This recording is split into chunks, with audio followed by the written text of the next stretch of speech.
जब मैं इस दुनिया में आया तभी अचानक सिस्टम ने मुझे कई अनबिलीवेबल चीट एबिलिटीज में से एक चुनने के लिए मजबूर कर दिया। और जैसे ही मैंने उन ऑप्शंस को देखा मुझे खुद यकीन नहीं हुआ कि ये सच में एग्जिस्ट करते हैं। पहला था टाइम पर कंट्रोल, दूसरा इन्फिनिट स्पेस, तीसरा फेट की गाइडेंस और चौथा कॉज एंड इफेक्ट का थ्रेड। लेकिन जैसे ही मेरी नजर पांचवें ऑप्शन पर पड़ी मैं कुछ पल के लिए पूरी तरह रुक गया, क्योंकि बाकी सबके उलट उस पर सिर्फ दो बेहद सिंपल वर्ड्स लिखे थे, एब्सोल्यूट स्ट्रेंथ। मैं काफी देर तक उस अजीब से पांचवें ऑप्शन को घूरता रहा और सोचने लगा कि आखिर कोई एबिलिटी कितनी अब्सर्डली पावरफुल होगी जिसे ऐसा नाम दिया गया हो। सच कहूं तो मैं जेन्युइनली जानना चाहता था कि ये एब्सोल्यूट स्ट्रेंथ आखिर कितना ताकतवर है। इसलिए बिना एक पल की हेजिटेशन के मैंने पांचवां ऑप्शन चुन लिया। उसके तुरंत बाद मुझे एक फैंटेसी वर्ल्ड में फेंक दिया गया और वहां की धूप इतनी झुलसाने वाली थी कि ऐसा लग रहा था जैसे मेरा पूरा शरीर जिंदा भुना जा रहा हो। मैंने पूरी ताकत से अपनी हो सूखी जमीन में दे मारी और चारों तरफ धूल फटकर उड़ने लगी। तियनलैंड रेल्म नाम की इस कल्टिवेशन वर्ल्ड में ट्रांसमाइग्रेट होने के बाद मैं कोई चोजन प्रोटैगनिस्ट नहीं बना, ना ही मुझे किसी यंग मास्टर जैसी लग्जूरियस जिंदगी मिली। मैं चाइनोन सेक्ट का सबसे निचले दर्जे का आउटर सेक्ट डिसाइपल बना था, बस एक स्पिरिचुअल फार्मर जिसके पास ना स्पिरिट रूट्स थे, ना बैकग्राउंड और ना ही कोई फ्यूचर। हर दिन मैं सिर्फ खेत जोतता, पानी ढोता, दूसरों की डांट सुनता और ठीक से खाना खाने के लिए भी स्ट्रगल करता रहता था। भूख से मेरा पेट इतनी जोर से गुर्राने लगा था कि मुझे सच में लगने लगा था शायद मैं इतिहास का पहला ऐसा ट्रांसमाइग्रेटर बन जाऊंगा जो इमॉर्टल सेक्ट के अंदर भूख से मर जाएगा। लेकिन तभी अचानक मेरे दिमाग के अंदर एक ठंडी मैकेनिकल आवाज गूंजी। Host's extreme desire to survive has been detected, connecting to the absolute strength system, connection successful, distributing newbie gift pack, please select one of the 5 supreme laws as your starting talent. अगले ही पल पूरी दुनिया freeze हो गई, हवा चलना बंद हो गई, बादल रुक गए, यहाँ तक कि आसमान में उड़ते पक्षी भी ऐसे दिख रहे थे जैसे किसी ने उन्हें हवा में कील ठोकर रोक दिया हो। हवा में उड़ती धूल तक पूरी तरह स्थिर हो चुकी थी। मेरा दिल जोर जोर से धड़कने लगा, क्योंकि मुझे पता था ये कोई इल्यूजन नहीं था। जिस चीट का मैं एक ट्रांसमाइग्रेटर होने के नाते इंतजार कर रहा था वो आखिरकार आ चुका था। एक एक करके 5 चमकते हुए लाइट स्फीयर्स मेरे सामने प्रकट हुए। Law of time, control the past and future with a single thought you may reverse the flow of time itself. Law of space, travel across dimensions and throughout the universe in a single step cross oceans of stars. Law of fate, rewrite destiny itself, all living beings shall become your puppets. Law of cause and effect, those touched by it are doomed to certain death, you shall become untouchable by all powers. उनमें से हर एक terrifying special effects और overwhelming pressure से भरा हुआ था। ऐसा लग रहा था जैसे इनमें से कोई भी अकेला पूरी दुनिया को नष्ट कर सकता है। शौक में मेरी आंखें फैल गईं और सच कहूं तो मेरा मन कर रहा था कि आंखें बंद करके रैंडमली कोई भी चुन लूं, क्योंकि सब कुछ बहुत ज्यादा इंसेन था। लेकिन तभी मेरा पेट फिर से गुर्राया और उस दयनीय आवाज ने मुझे स्ट्रॉन्गेस्ट एग्जिस्टेंस बनने के सपने से खींचकर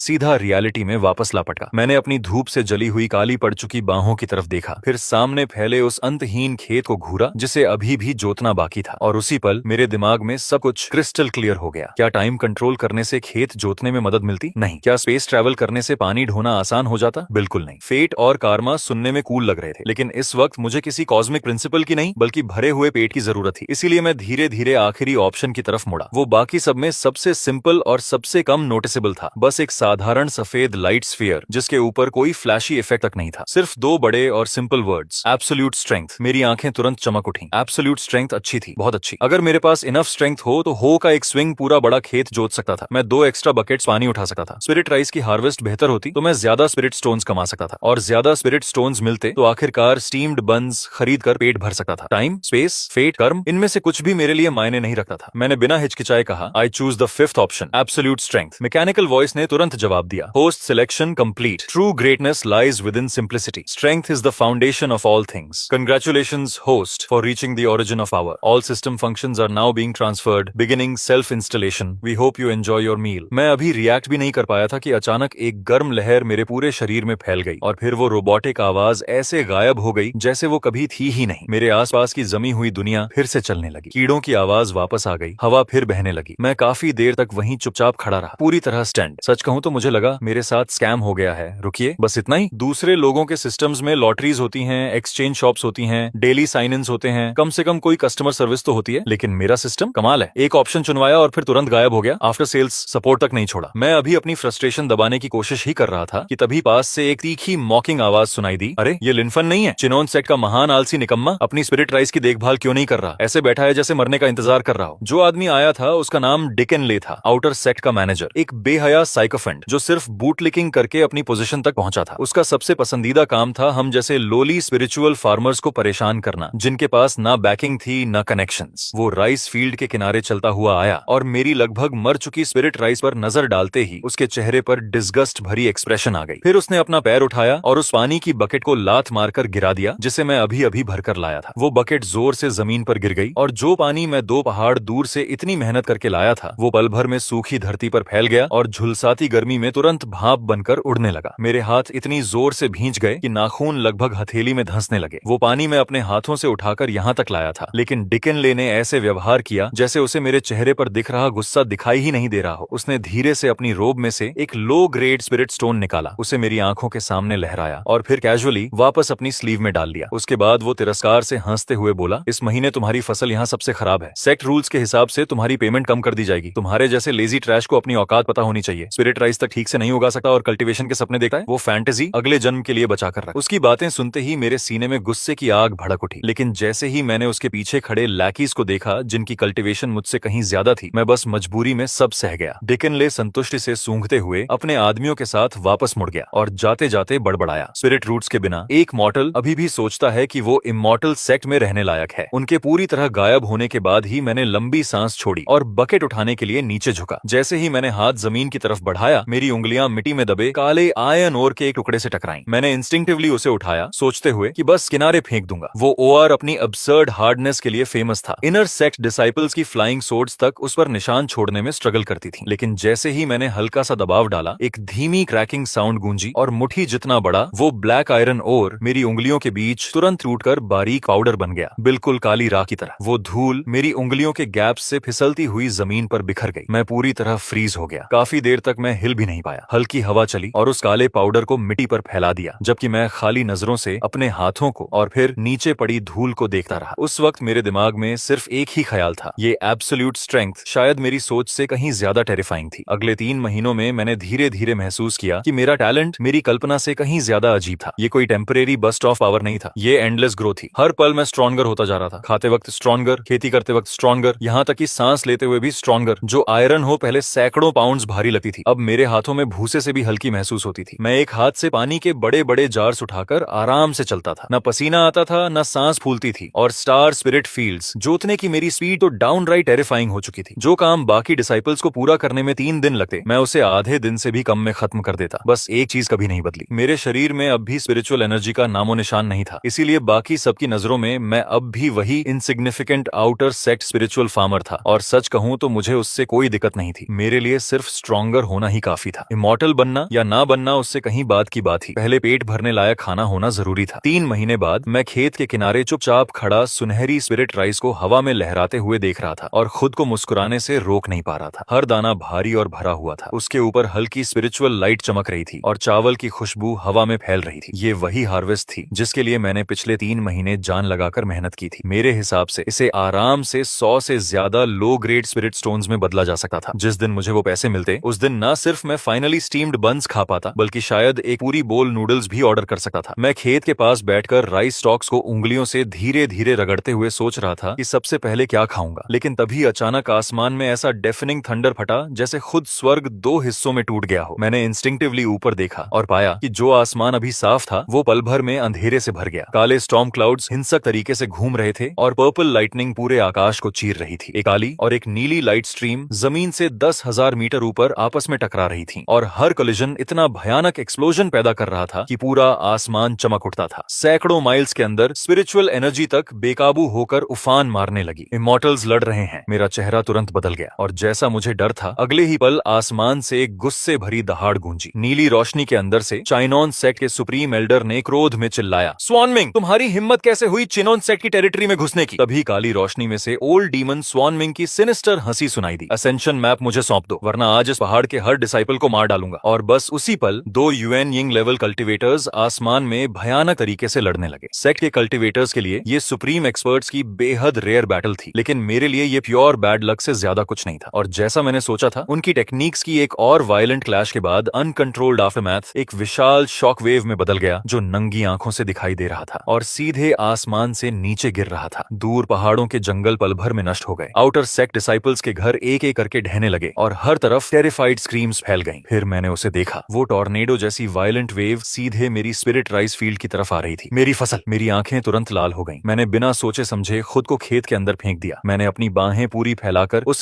स्पिरिट राइस को डेस्परेटली प्रोटेक्ट करना शुरू कर दिया जो हार्वेस्ट होने ही वाली थी। एक टेरिफाइंग फोर्स तेज रफ्तार ट्रेन की तरह मेरी पीठ से टकराई। अगर कोई और होता तो उसकी हड्डियां और मांस उसी पल फट जाते, लेकिन मेरा शरीर बस हल्का सा कांपा और मैं धरती में गढ़े कील की तरह मजबूती से खड़ा रहा। उस अटैक को सहते हुए मैं आसमान में लड़ रहे उन दोनों बूढ़े मॉन्स्टर्स को उनकी पूरी ब्लड लाइन समेत मन ही मन गालियां देता रहा। मुझे लगा अगर थोड़ा और एंड्योर कर लूं तो सब खत्म हो जाएगा, लेकिन कौन सोच सकता था कि तभी स्वान मिंग को एहसास हो गया कि वो हार रहा है। उसका चेहरा विशस तरीके से मुड़ गया और बिना हेजिटेशन के उसने अपना सबसे सेक्रेड ट्रेजर बाहर निकाल लिया। अचानक आसमान में एक विशाल कंपास प्रकट हुआ जो इतनी हिंसक गति से घूम रहा था मानो खुद स्वर्ग को कुचल देना चाहता हो, और एक ही पल में उसकी विशाल शैडो माइल्स तक फैल गई। एक एंशिएंट और टेरिफाइंग नेचुरल लॉ नीचे मौजूद हर चीज पर उतर आई। सुप्रीम एल्डर का चेहरा तुरंत बदल गया और वो जोर से चिल्लाया, ये बुरा हुआ, ये कार्मिक लॉ आर्टिफैक्ट है। उसी पल पेड़ों की ग्रोथ रुक गई और वो तेजी से सूखने लगे। कल्टीवेटर्स के शरीरों के अंदर की स्पिरिचुअल एनर्जी जबरदस्ती खींची जाने लगी, जिससे उनकी ऑरस तेजी से कमजोर हो गई और यहाँ तक कि सभी लिविंग बीइंग्स की लाइफ फोर्स भी खत्म होने लगी। मुझे भी महसूस हुआ कि मुझसे कुछ छीना जा रहा है, लेकिन सच कहूं तो वो लॉस इतना छोटा था कि मैं मुश्किल से नोटिस कर पाया। लेकिन अगले ही पल मेरी आंखें अचानक फैल गईं जब मैंने नीचे अपने सेक्रेड स्पिरिट राइस की तरफ देखा। नहीं, स्पिरिट राइस की असली एसेंस उसकी ग्रोथ थी, उसका मैच्योर होना था। हर दाने के अंदर मौजूद वो जीवन था और उस हेवनली कंपास की पावर के नीचे मैं हेल्पलेस होकर देखता रह गया कि मेरी सुनहरी स्पिरिट फील्ड मेरी आंखों के सामने तेजी से पीली पड़ रही है, सूख रही है और डिके हो रही है। फिर एक हल्की सी आवाज के साथ पूरा खेत राख में बदल गया। हवा धीरे से चली और वो राख मेरी उंगलियों के बीच से उड़ने लगी। उसी पल मेरी पूरी दुनिया शांत हो गई। मैं खाली नजरों से अपनी हथेली में पड़ी राख को देखता रहा और मुझे महसूस हुआ कि मेरे अंदर कुछ पूरी तरह टूट चुका है। वो सिर्फ स्पिरिट क्रॉप्स नहीं थे, वो मेरी 3 महीने की जिंदगी थी। वही मेरे स्टीम्ड बन्स थे, वही मेरी रोटी थी, वही चीज थी जो अगले कई दिनों तक मुझे जिंदा रखती। और उसी वक्त आसमान में ओल्ड डीमन स्वान मिंग घमंड से हंसता रहा। इस कंपास फॉर्मेशन के अंदर इंसान हो या वस्तु, सब कुछ मेरे ट्रेजर के लिए ऑफरिंग बन जाएगा। मैंने धीरे धीरे सिर झुकाकर खड़ा होना शुरू किया ताकि कोई मेरे चेहरे का एक्सप्रेशन ना देख सके। चुपचाप मैंने अपने हाथों में पकड़ी पुरानी घिसी हुई हो को कसकर पकड़ लिया। मेरा नुकसान वापस करो। मैंने ये शब्द जोर से नहीं बोले, लेकिन मेरे अंदर वो थंडर की तरह गूंज उठे। मैंने हो का सिरा आसमान में उस काली आकृति की तरफ तान दिया जो खुद को किसी सुप्रीम गॉड की तरह समझ रहा था। फिर मैंने अपना स्टांस उसी फेमिलियर पोस्चर में एडजस्ट किया जिसे मैं हजारों बार दोहरा चुका था, परफेक्ट फार्मिंग स्टांस। और अपनी बाहों की पूरी ताकत के साथ मैंने हो को पूरी शक्ति से नीचे घुमा दिया। ना कोई स्पिरिचुअल एनर्जी थी, ना कोई मैजिकल लाइट, ना कोई फ्लैशी फेनोमेनन और ना ही कोई हेवनली मिरेकल। वहां सिर्फ प्योर एब्सोल्यूट स्ट्रेंथ थी। जैसे ही हो आगे बढ़ी, मेरे सामने की हवा अचानक कॉम्प्रेस होकर एक फैन शेप्ड वेव में बदल गई और फिर पूरी तरह गायब हो गई, जिससे एक विशाल सफेद वैक्यूम शॉक वेव बनी जो नंगी आंखों से साफ दिखाई दे रही थी। जहां जहां वो वेव गुजरी वहां स्पेस खुद फ्रैजाइल पेपर की तरह फटने लगी और आसमान में काउंटलेस ब्लैक रैक्स विस्फोट की तरह फैल गईं, जबकि टूटे हुए फ्रैगमेंट्स शैटर्ड ग्लास की तरह चारों तरफ बिखरने लगे। ओल्ड डीमन स्वान मिंग के चेहरे पर जमी एरोगेंट स्माइल उसी पल जमकर रह गई। जिस हेवनली कंपास पर उसे इतना घमंड था, वो उस प्योर फिजिकल फोर्स के नीचे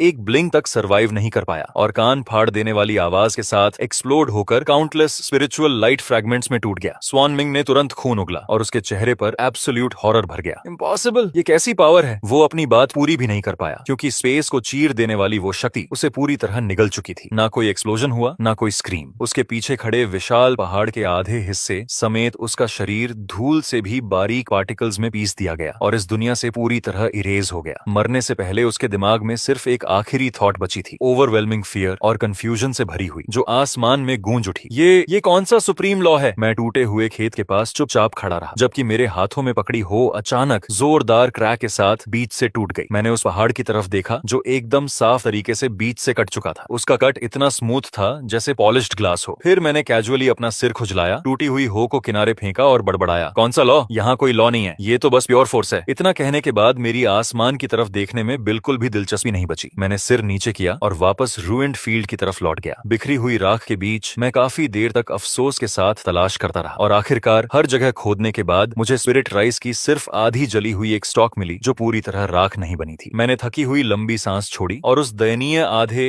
राइस स्टॉक को उठाकर अपनी टूटी फूटी छोटी हट की तरफ वापस चल पड़ा। मेरे लिए एक नेसेंट सोल ओल्ड डीमन को पल्वराइज कर देना और आधा पहाड़ फ्लैटन कर देना उतना इंपॉर्टेंट नहीं था जितना ये सोचना कि मैं कल क्या खाने वाला हूँ। लेकिन आसमान के बहुत ऊपर चिनोन सेक्ट का सुप्रीम एल्डर, जिसने शुरू से आखिर तक सब कुछ अपनी आंखों से देखा था, वो पूरी तरह स्टन्ड हो चुका था। सुप्रीम एल्डर खाली नजरों से उस पहाड़ को घूरता रह गया जो इतनी सफाई से बीच से कट चुका था कि वो किसी मिरर जैसा लग रहा था। फिर उसने धीरे धीरे अपनी नजर मेरी पीठ की तरफ घुमाई जबकि मैं बैटलफील्ड से दूर चलता जा रहा था। उसका पूरा शरीर बुरी तरह कांप रहा था, लेकिन वो डर नहीं था, वो ओवरवेलमिंग एक्साइटमेंट और डिसबिलीफ था। उसी पल उसे चाइनन सेक्ट के अंदर पीढ़ियों से चली आ रही 10,000 साल पुरानी एक लेजेंड याद आ गई। एंशिएंट रिकॉर्ड्स के मुताबिक उनके सेक्ट का फाउंडिंग एंसेस्टर कोई स्पिरिचुअल कल्टिवेटर नहीं था, बल्कि एक एंशिएंट बॉडी कल्टिवेटर था जिसका पाथ इस दुनिया से बहुत पहले गायब हो चुका था। लेजेंड कहती थी कि वो कभी हेवंस में असेंड नहीं हुआ, इसके बजाय वो सेक्ट के अंदर ही छिपा रहा, खुद को एक मॉर्टल की तरह डिस्गाइज करके ऑर्डिनरी लोगों के बीच जीता रहा और सही समय आने का इंतजार करता रहा। सुप्रीम एल्डर जितना ज्यादा इस बारे में सोचता गया, उसकी आंखें एक्साइटमेंट से उतनी ही लाल होती गईं। एक अटैक में कारमा ट्रेजर डिस्ट्रॉय हो गया, सिर्फ फिजिकल फोर्स ने स्पेस को चीर दिया। ये ऐसी डिवाइन स्ट्रेंथ है जो लॉज को भी सरपास करती है। डाओ ऑफ स्ट्रेंथ की परफेक्शन। मैं गलती नहीं कर सकता, वो सीनियर वही हमारे सेक्ट के हिडन एंसेस्टर हैं। बेकाबू होकर कांपते हुए उसने तुरंत कम्युनिकेशन जेड स्लिप निकाली और पूरी ताकत से चिल्लाया, तुरंत सेक्ट मास्टर को रिपोर्ट करो, हमारे चिनो सेक्ट के हिडन एंसेस्टर जाग चुके हैं। इतना कहते ही अत्यधिक खुशी के कारण उसकी आंखें पलट गईं और वो वहीं बेहोश होकर सीधे आसमान से नीचे गिर पड़ा। दूसरी तरफ मैं अपनी टूटी फूटी हट के अंदर चुपचाप बैठा था और हाथ में पकड़ी आधी स्पिरिट राइस स्टॉक को घूर रहा था। मेरे दिमाग में बस एक ही बात घूम रही थी, क्या इतना चावल एक वक्त के खाने के लिए भी काफी होगा? ज्यादा देर नहीं हुई थी, सेक्ट मास्टर चू तियन को कई पीक मास्टर्स के साथ वहां पहुंच गया। जैसे ही उन्होंने बीच से कटे हुए पहाड़ को देखा, सब पूरी तरह खामोश हो गए। पीक मास्टर डैंडिंग का चेहरा तुरंत पीला पड़ गया, जबकि पीक मास्टर लायांग ने उस स्लैश के आसपास बची हुई ऑरा को केयरफुली एग्जामिन किया और शॉक से लगभग गिर ही पड़ा। उस कट के अंदर ना स्पिरिचुअल एनर्जी थी, ना मैजिकल टेक्निक्स के ट्रेसेस, वहां सिर्फ प्योर डिस्ट्रक्शन की इमेजिनेबली टेरिफाइंग पावर बची थी। यहाँ तक कि स्पेस के अंदर पड़े क्रैक्स भी अब तक पूरी तरह हील नहीं हुए थे। ये इम्पॉसिबल है, कोई यूनिंग कल्टिवेटर ऐसा नहीं कर सकता। ये तो वॉइड सेंट की कैपेबिलिटीज को भी सरपास करता है। ये वो ट्रू पावर है जो सभी लॉज को शैटर कर सकती है। चू तियंको ने गहरी सांस ली और बैटलफील्ड को फिर से ध्यान से ऑब्जर्व करने लगा, लेकिन आखिरकार उसकी नजर उस एकमात्र जगह पर जाकर टिक गई जो पूरी तरह अनटच्ड बची थी, मेरी स्पिरिट फील्ड। वो जमीन एक्सप्लोजन्स और मैजिकल अटैक्स के बिल्कुल सेंटर में थी, फिर भी वो सुरक्षित थी। और सबसे टेरिफाइंग बात ये थी कि उसकी मिट्टी पूरी पिच ब्लैक हो चुकी थी, जबकि उसके अंदर की स्पिरिचुअल एनर्जी इतनी डेंस हो गई थी कि उसे मेजर करना लगभग इम्पॉसिबल था। अर्थ वेन्स में स्पेशलाइज करने वाले एक वीक मास्टर तुरंत नीचे झुकर मिट्टी इंस्पेक्ट करने लगे और अगले ही पल शॉक में चीख पड़े, सुप्रीम ग्रेड स्पिरिट सॉइल नहीं, ये तो सुप्रीम ग्रेड स्पिरिट सॉइल से भी 10 गुना ज्यादा इफेक्टिव है। यहाँ उगाई गई कोई भी स्पिरिचुअल प्लांट सिर्फ 100 साल में मैच्योर हो जाएगी। उसी पल सभी पीक मास्टर्स के दिमाग में काउंटलेस थॉट्स उमड़ने लगे। जब एंसेस्टर ने हमला किया, वो ठीक यहीं खड़े थे। उन्होंने खुद को प्रोटेक्ट नहीं किया था, उन्होंने इन क्रॉप्स को प्रोटेक्ट किया था और अपनी डिवाइन लॉ ब्रेकिंग पावर के कारण उन्होंने गलती से ऑर्डिनरी लैंड को अनपैरेलल्ड सेक्रेड फील्ड में बदल दिया। इनक्रेडिबल। एक मूव में उन्होंने क्रॉप्स को भी बचाया और युआनिंग ओल्ड मॉन्स्टर को भी पीछे धकेल दिया। यही एक ट्रू सुप्रीम एक्सपर्ट का डिमीनर होता है। जितना ज्यादा वो लोग सोचते गए, उतना ही ज्यादा कन्विंस्ड होते गए। चू तियनको ने तुरंत ऑर्डर्स दे दिए, आज जो कुछ भी हुआ वो चिनोन सेट का हाईएस्ट सीक्रेट बनेगा। जो भी ये इन्फॉर्मेशन ली करेगा, उसकी कल्टीवेशन क्रिपल कर दी जाएगी और उसे तुरंत सेट से निकाल दिया जाएगा। इस जगह को अब सेक्रेट ग्राउंड माना जाएगा। परमिशन के बिना कोई यहाँ प्रवेश नहीं करेगा। पूरा सेट सीक्रेटली हमारे उस एंसेस्टर को ढूंढेगा जिन्होंने खुद को मॉर्टल बनाकर छिपाया हुआ है, लेकिन कोई उन्हें डिस्टर्ब नहीं करेगा। तुम लोग सिर्फ दूर से ऑब्जर्व कर सकते हो। और बस ऐसे ही पूरा चियोनन सेक्ट मेरी वजह से हाईएस्ट स्टेट ऑफ अलर्ट में चला गया, जबकि मुझे इन सब बातों की बिल्कुल खबर नहीं थी। उस रात मैं अपनी टूटी हुई हट में आराम से सोया। अगली सुबह जब मेरी नींद खुली और मैंने खाली पड़े खेत को देखा, तो एक पल के लिए मेरा दिल दर्द से कस गया, लेकिन मैंने जल्दी ही खुद को शांत कर लिया। अगर क्रॉप्स खत्म हो गए थे तो मैं नए उगा सकता था। जब तक मैं जिंदा था, मुझे खाना तो खाना ही था। मैं हट के अंदर एक हिडन कॉर्नर की तरफ गया, फ्लोर की एक लूज टाइल हटाई और उसके नीचे से ऑयल पेपर में लिपटा एक छोटा क्लॉथ पाउच सावधानी से बाहर निकाला। जैसे ही मैंने उसे खोला, उसके अंदर 3 राइस सीड्स दिखाई दिए जो सोने की तरह चमक रहे थे। वो ऐसे लग रहे थे मानो किसी ने उन्हें प्योर गोल्डन मेटल से फॉर्ज किया हो। मुझे वो सीड्स 3 साल पहले मिले थे, ठीक तब जब मैं पहली बार इस दुनिया में आया था। उस समय मैंने आधी ब्रेड के बदले उन्हें एक बूढ़े स्टार्विंग फार्मर से लिया था जो भूख से मरने की हालत में लग रहा था। उस बूढ़े ने मुझे बताया था कि ये ancient golden dragon tooth rice के सीड्स हैं और उसके मुताबिक सिर्फ एक ग्रेन किसी इंसान की पूरी फेट बदलने के लिए काफी था। उस वक्त मुझे लगा था कि वो बस बढ़ा चढ़ाकर बातें कर रहा है, लेकिन क्योंकि वो सीड्स जरूरत से ज्यादा एक्स्ट्रॉर्डिनरी दिख रहे थे, मैं उन्हें इस्तेमाल करने की हिम्मत ही नहीं जुटा पाया। और अब मेरी बची हुई सारी उम्मीद सिर्फ उन्हीं 3 सीड्स पर टिकी हुई थी। मैं चुपचाप फील्ड के किनारे पहुंचा और देखा कि मिट्टी पूरी पिच ब्लैक हो चुकी थी और अजीब तरह से फर्टाइल लग रही थी। मैंने एक मुट्ठी मिट्टी उठाई और तुरंत महसूस किया कि वो कितनी सॉफ्ट और रिच थी। उसके अंदर एस्टोनिशिंग अमाउंट में स्पिरिचुअल एनर्जी बह रही थी। फिर भी मैंने ज्यादा नहीं सोचा। मुझे बस लगा कि कल रात इमॉर्टल्स की लड़ाई ने किसी तरह जमीन को नरिश कर दिया होगा। मैंने सावधानी से 3 छोटे गड्ढे खोदे और गोल्डन ड्रैगन टूथ राइस के सीड्स एक एक करके उनमें लगा दिए। फिर धीरे धीरे पानी डाला। उस मिट्टी को देखते हुए जिसमें अब मेरी आखिरी उम्मीद दबी थी, मैं आखिरकार फिर से मुस्कुरा दिया। लेकिन वो पीसफुल मोमेंट ज्यादा देर नहीं टिक पाया। अचानक एक ऊंची एरोगेंट आवाज ने सुबह की शांति तोड़ दी। अरे ये ट्रैश लिनफन नहीं है?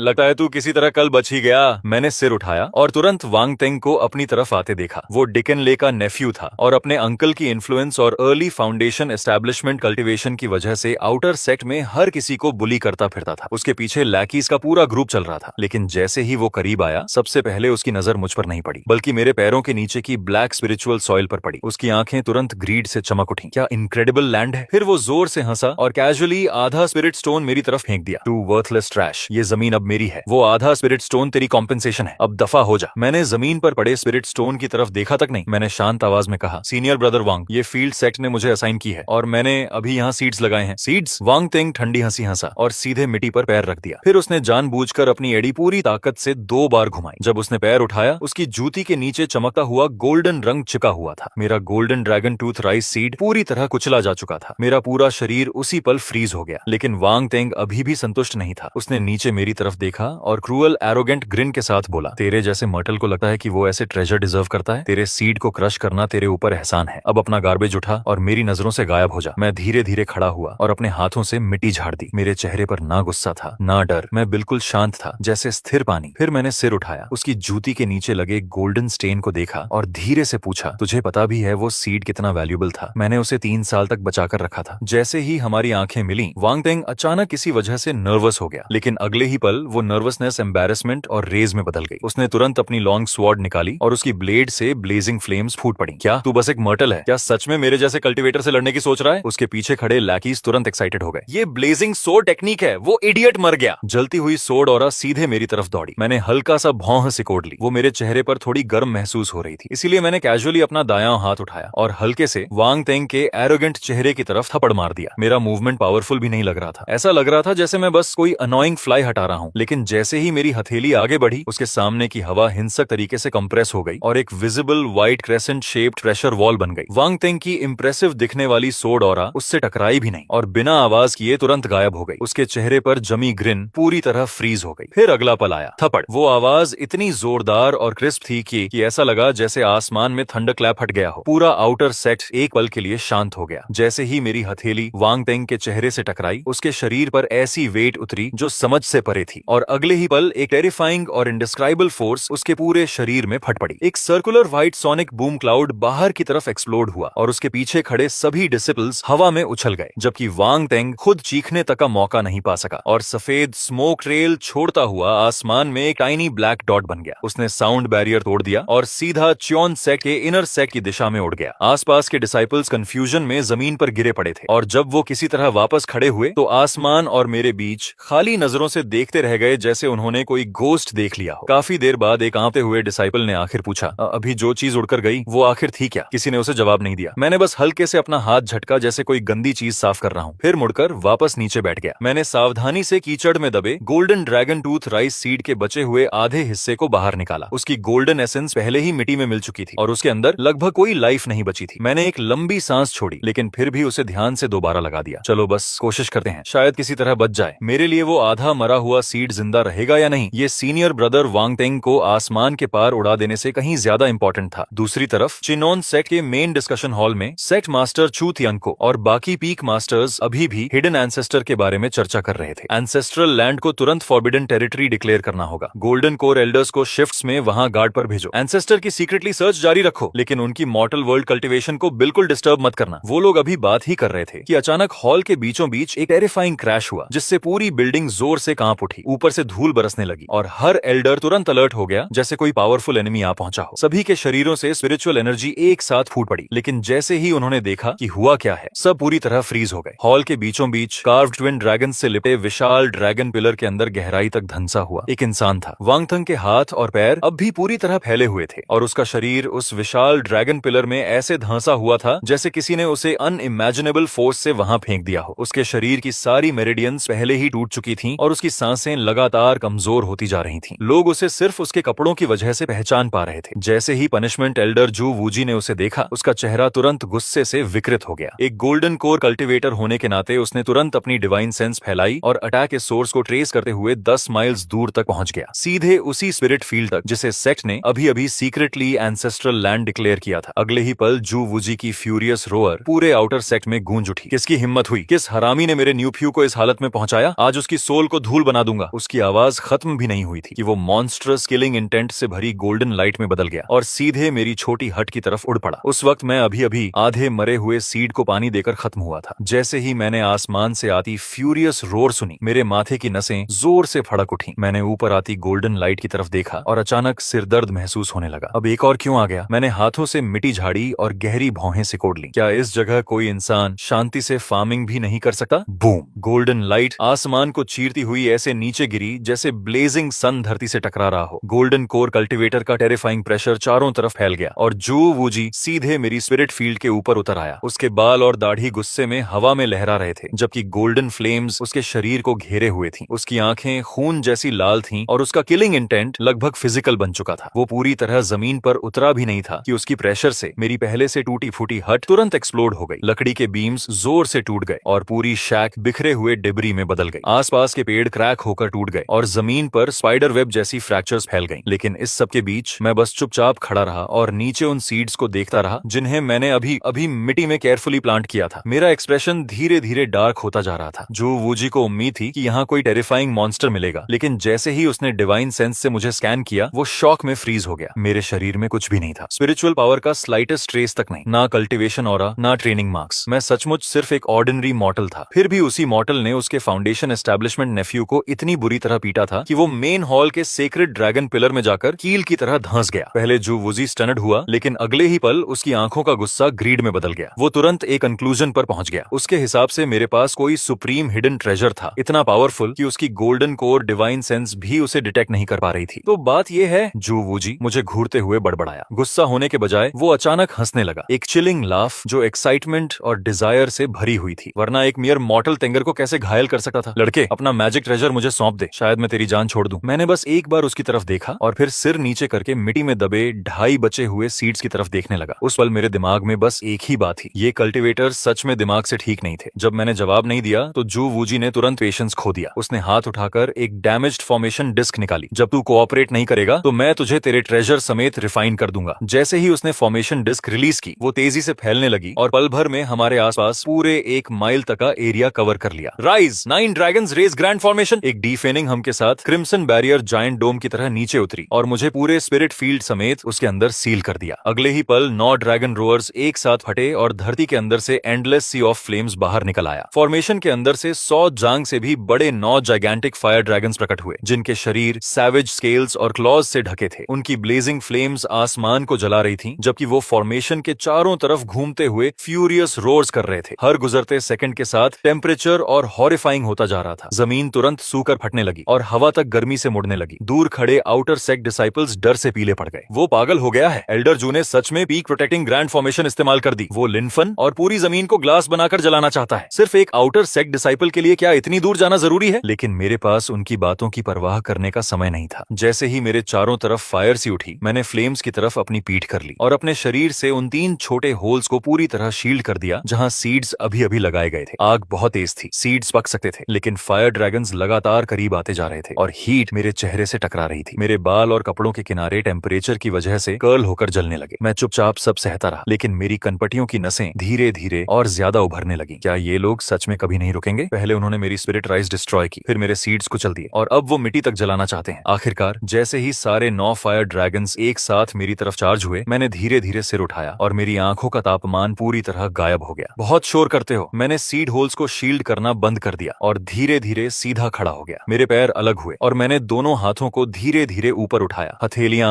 एक दूसरे की तरफ थीं। वो मूवमेंट अनबिलीवेबली ऑर्डिनरी था, जैसे मैं बस ताली बजाने वाला हूँ। उसी समय चाइनोन सेक्ट के काउंसिल हॉल के अंदर सेक्ट मास्टर चू तियानको और बाकी पीक मास्टर्स अभी भी हिडन एंसेस्टर के बारे में चर्चा कर रहे थे। लेकिन ठीक उसी पल कमरे में मौजूद हर इंसान का एक्सप्रेशन अचानक बदल गया, जैसे किसी इनविजिबल हैंड ने उनके दिलों को जकड़ लिया हो। आउटर सेक्ट की एंसेस्ट्रल लैंड की दिशा से डिस्ट्रक्शन की टेरिफाइंग ऑरा फूट पड़ी। वो स्पिरिचुअल पावर नहीं थी, वो लॉज नहीं थे, वो कुछ और था। ऐसी फोर्स जो इतनी प्योर और एब्सोल्यूट थी कि ऐसा लग रहा था जैसे वो पूरे एग्जिस्टेंस को ही क्रश करके नथिंगनेस में बदल सकती है। एक ऐसी फोर्स, जैसे ही वो टेरिफाइंग ऑरा फूटी, चू तियानको का पूरा शरीर ठंडा पड़ गया। वो इडियट जू वूजी! लेकिन तब तक बहुत देर हो चुकी थी। अपनी टूटी हुई हट के खंडहरों के सामने खड़े होकर मैंने धीरे धीरे अपनी हथेलियां आपस में मिलाई। क्लैप! ना कोई स्पिरिचुअल लाइट आसमान को चीर रही थी, ना कोई थंडर स्वर्ग को हिला रहा था। बस एक पेल व्हाइट व्हाइट शॉक वेव जो नंगी आंखों से दिखाई दे रही थी मेरे शरीर से चुपचाप बाहर की तरफ फैलने लगी। एक सेकंड बाद वो 9 फायर ड्रैगन्स जो कुछ पल पहले हेवेनस को जला सकते थे और ओशंस को उबाल सकते थे, हवा से बुझती मोमबत्तियों जैसे हो गए। उन्हें रोर करने तक का समय नहीं मिला और अगले ही पल सारे ड्रैगन्स एक साथ पफ की आवाज के साथ एग्जिस्टेंस से गायब हो गए। फिर वो व्हाइट शॉक वेव सीधे 9 ड्रैगन्स रेज ग्रैंड फॉर्मेशन से टकराई। क्रिम्सन बैरियर पर शैटर्ड ग्लास जैसी क्रैक्स तुरंत फैल गईं। जू वूजी के चेहरे पर जमी एरोगेंट स्माइल अभी गायब भी नहीं हुई थी कि वो हॉरिफाइंग फोर्स रीबाउंड होकर सीधे उसी पर वापस आ गिरी। इम्पॉसिबल! बैंग! फॉर्मेशन डिस्क हवा में एक्सप्लोड हो गई। जू वूजी के मुंह से खून फूट पड़ा जबकि उसकी प्रोटेक्टिव ऑरा उसी पल शैटर हो गई। उसके शरीर के अंदर की स्पिरिचुअल एनर्जी बेकाबू होकर घूमने लगी और उसकी मेरिडियंस को अंदर से फाड़ने लगी। उसका शरीर आसमान से ऐसे गिरा जैसे किसी ने पतंग की डोर काट दी हो। वो जमीन से टकराया और एक मैसिव क्रेटर बना दिया। जब धूल आखिर साफ हुई, उसका आधा शरीर जमीन में धंसा हुआ था और उसके अंदर की सारी स्पिरिचुअल पावर पूरी तरह गायब हो चुकी थी। लेकिन उसकी इंजरीज से भी ज्यादा टेरिफाइंग उसकी आंखों का एक्सप्रेशन था। वो किसी ऐसे इंसान की नजर थी जिसका डाओ हार्ट पूरी तरह टूट चुका हो। Confusion, despair, broken belief. एक मॉर्टल, ये कैसे पॉसिबल है? ना स्पिरिचुअल पावर,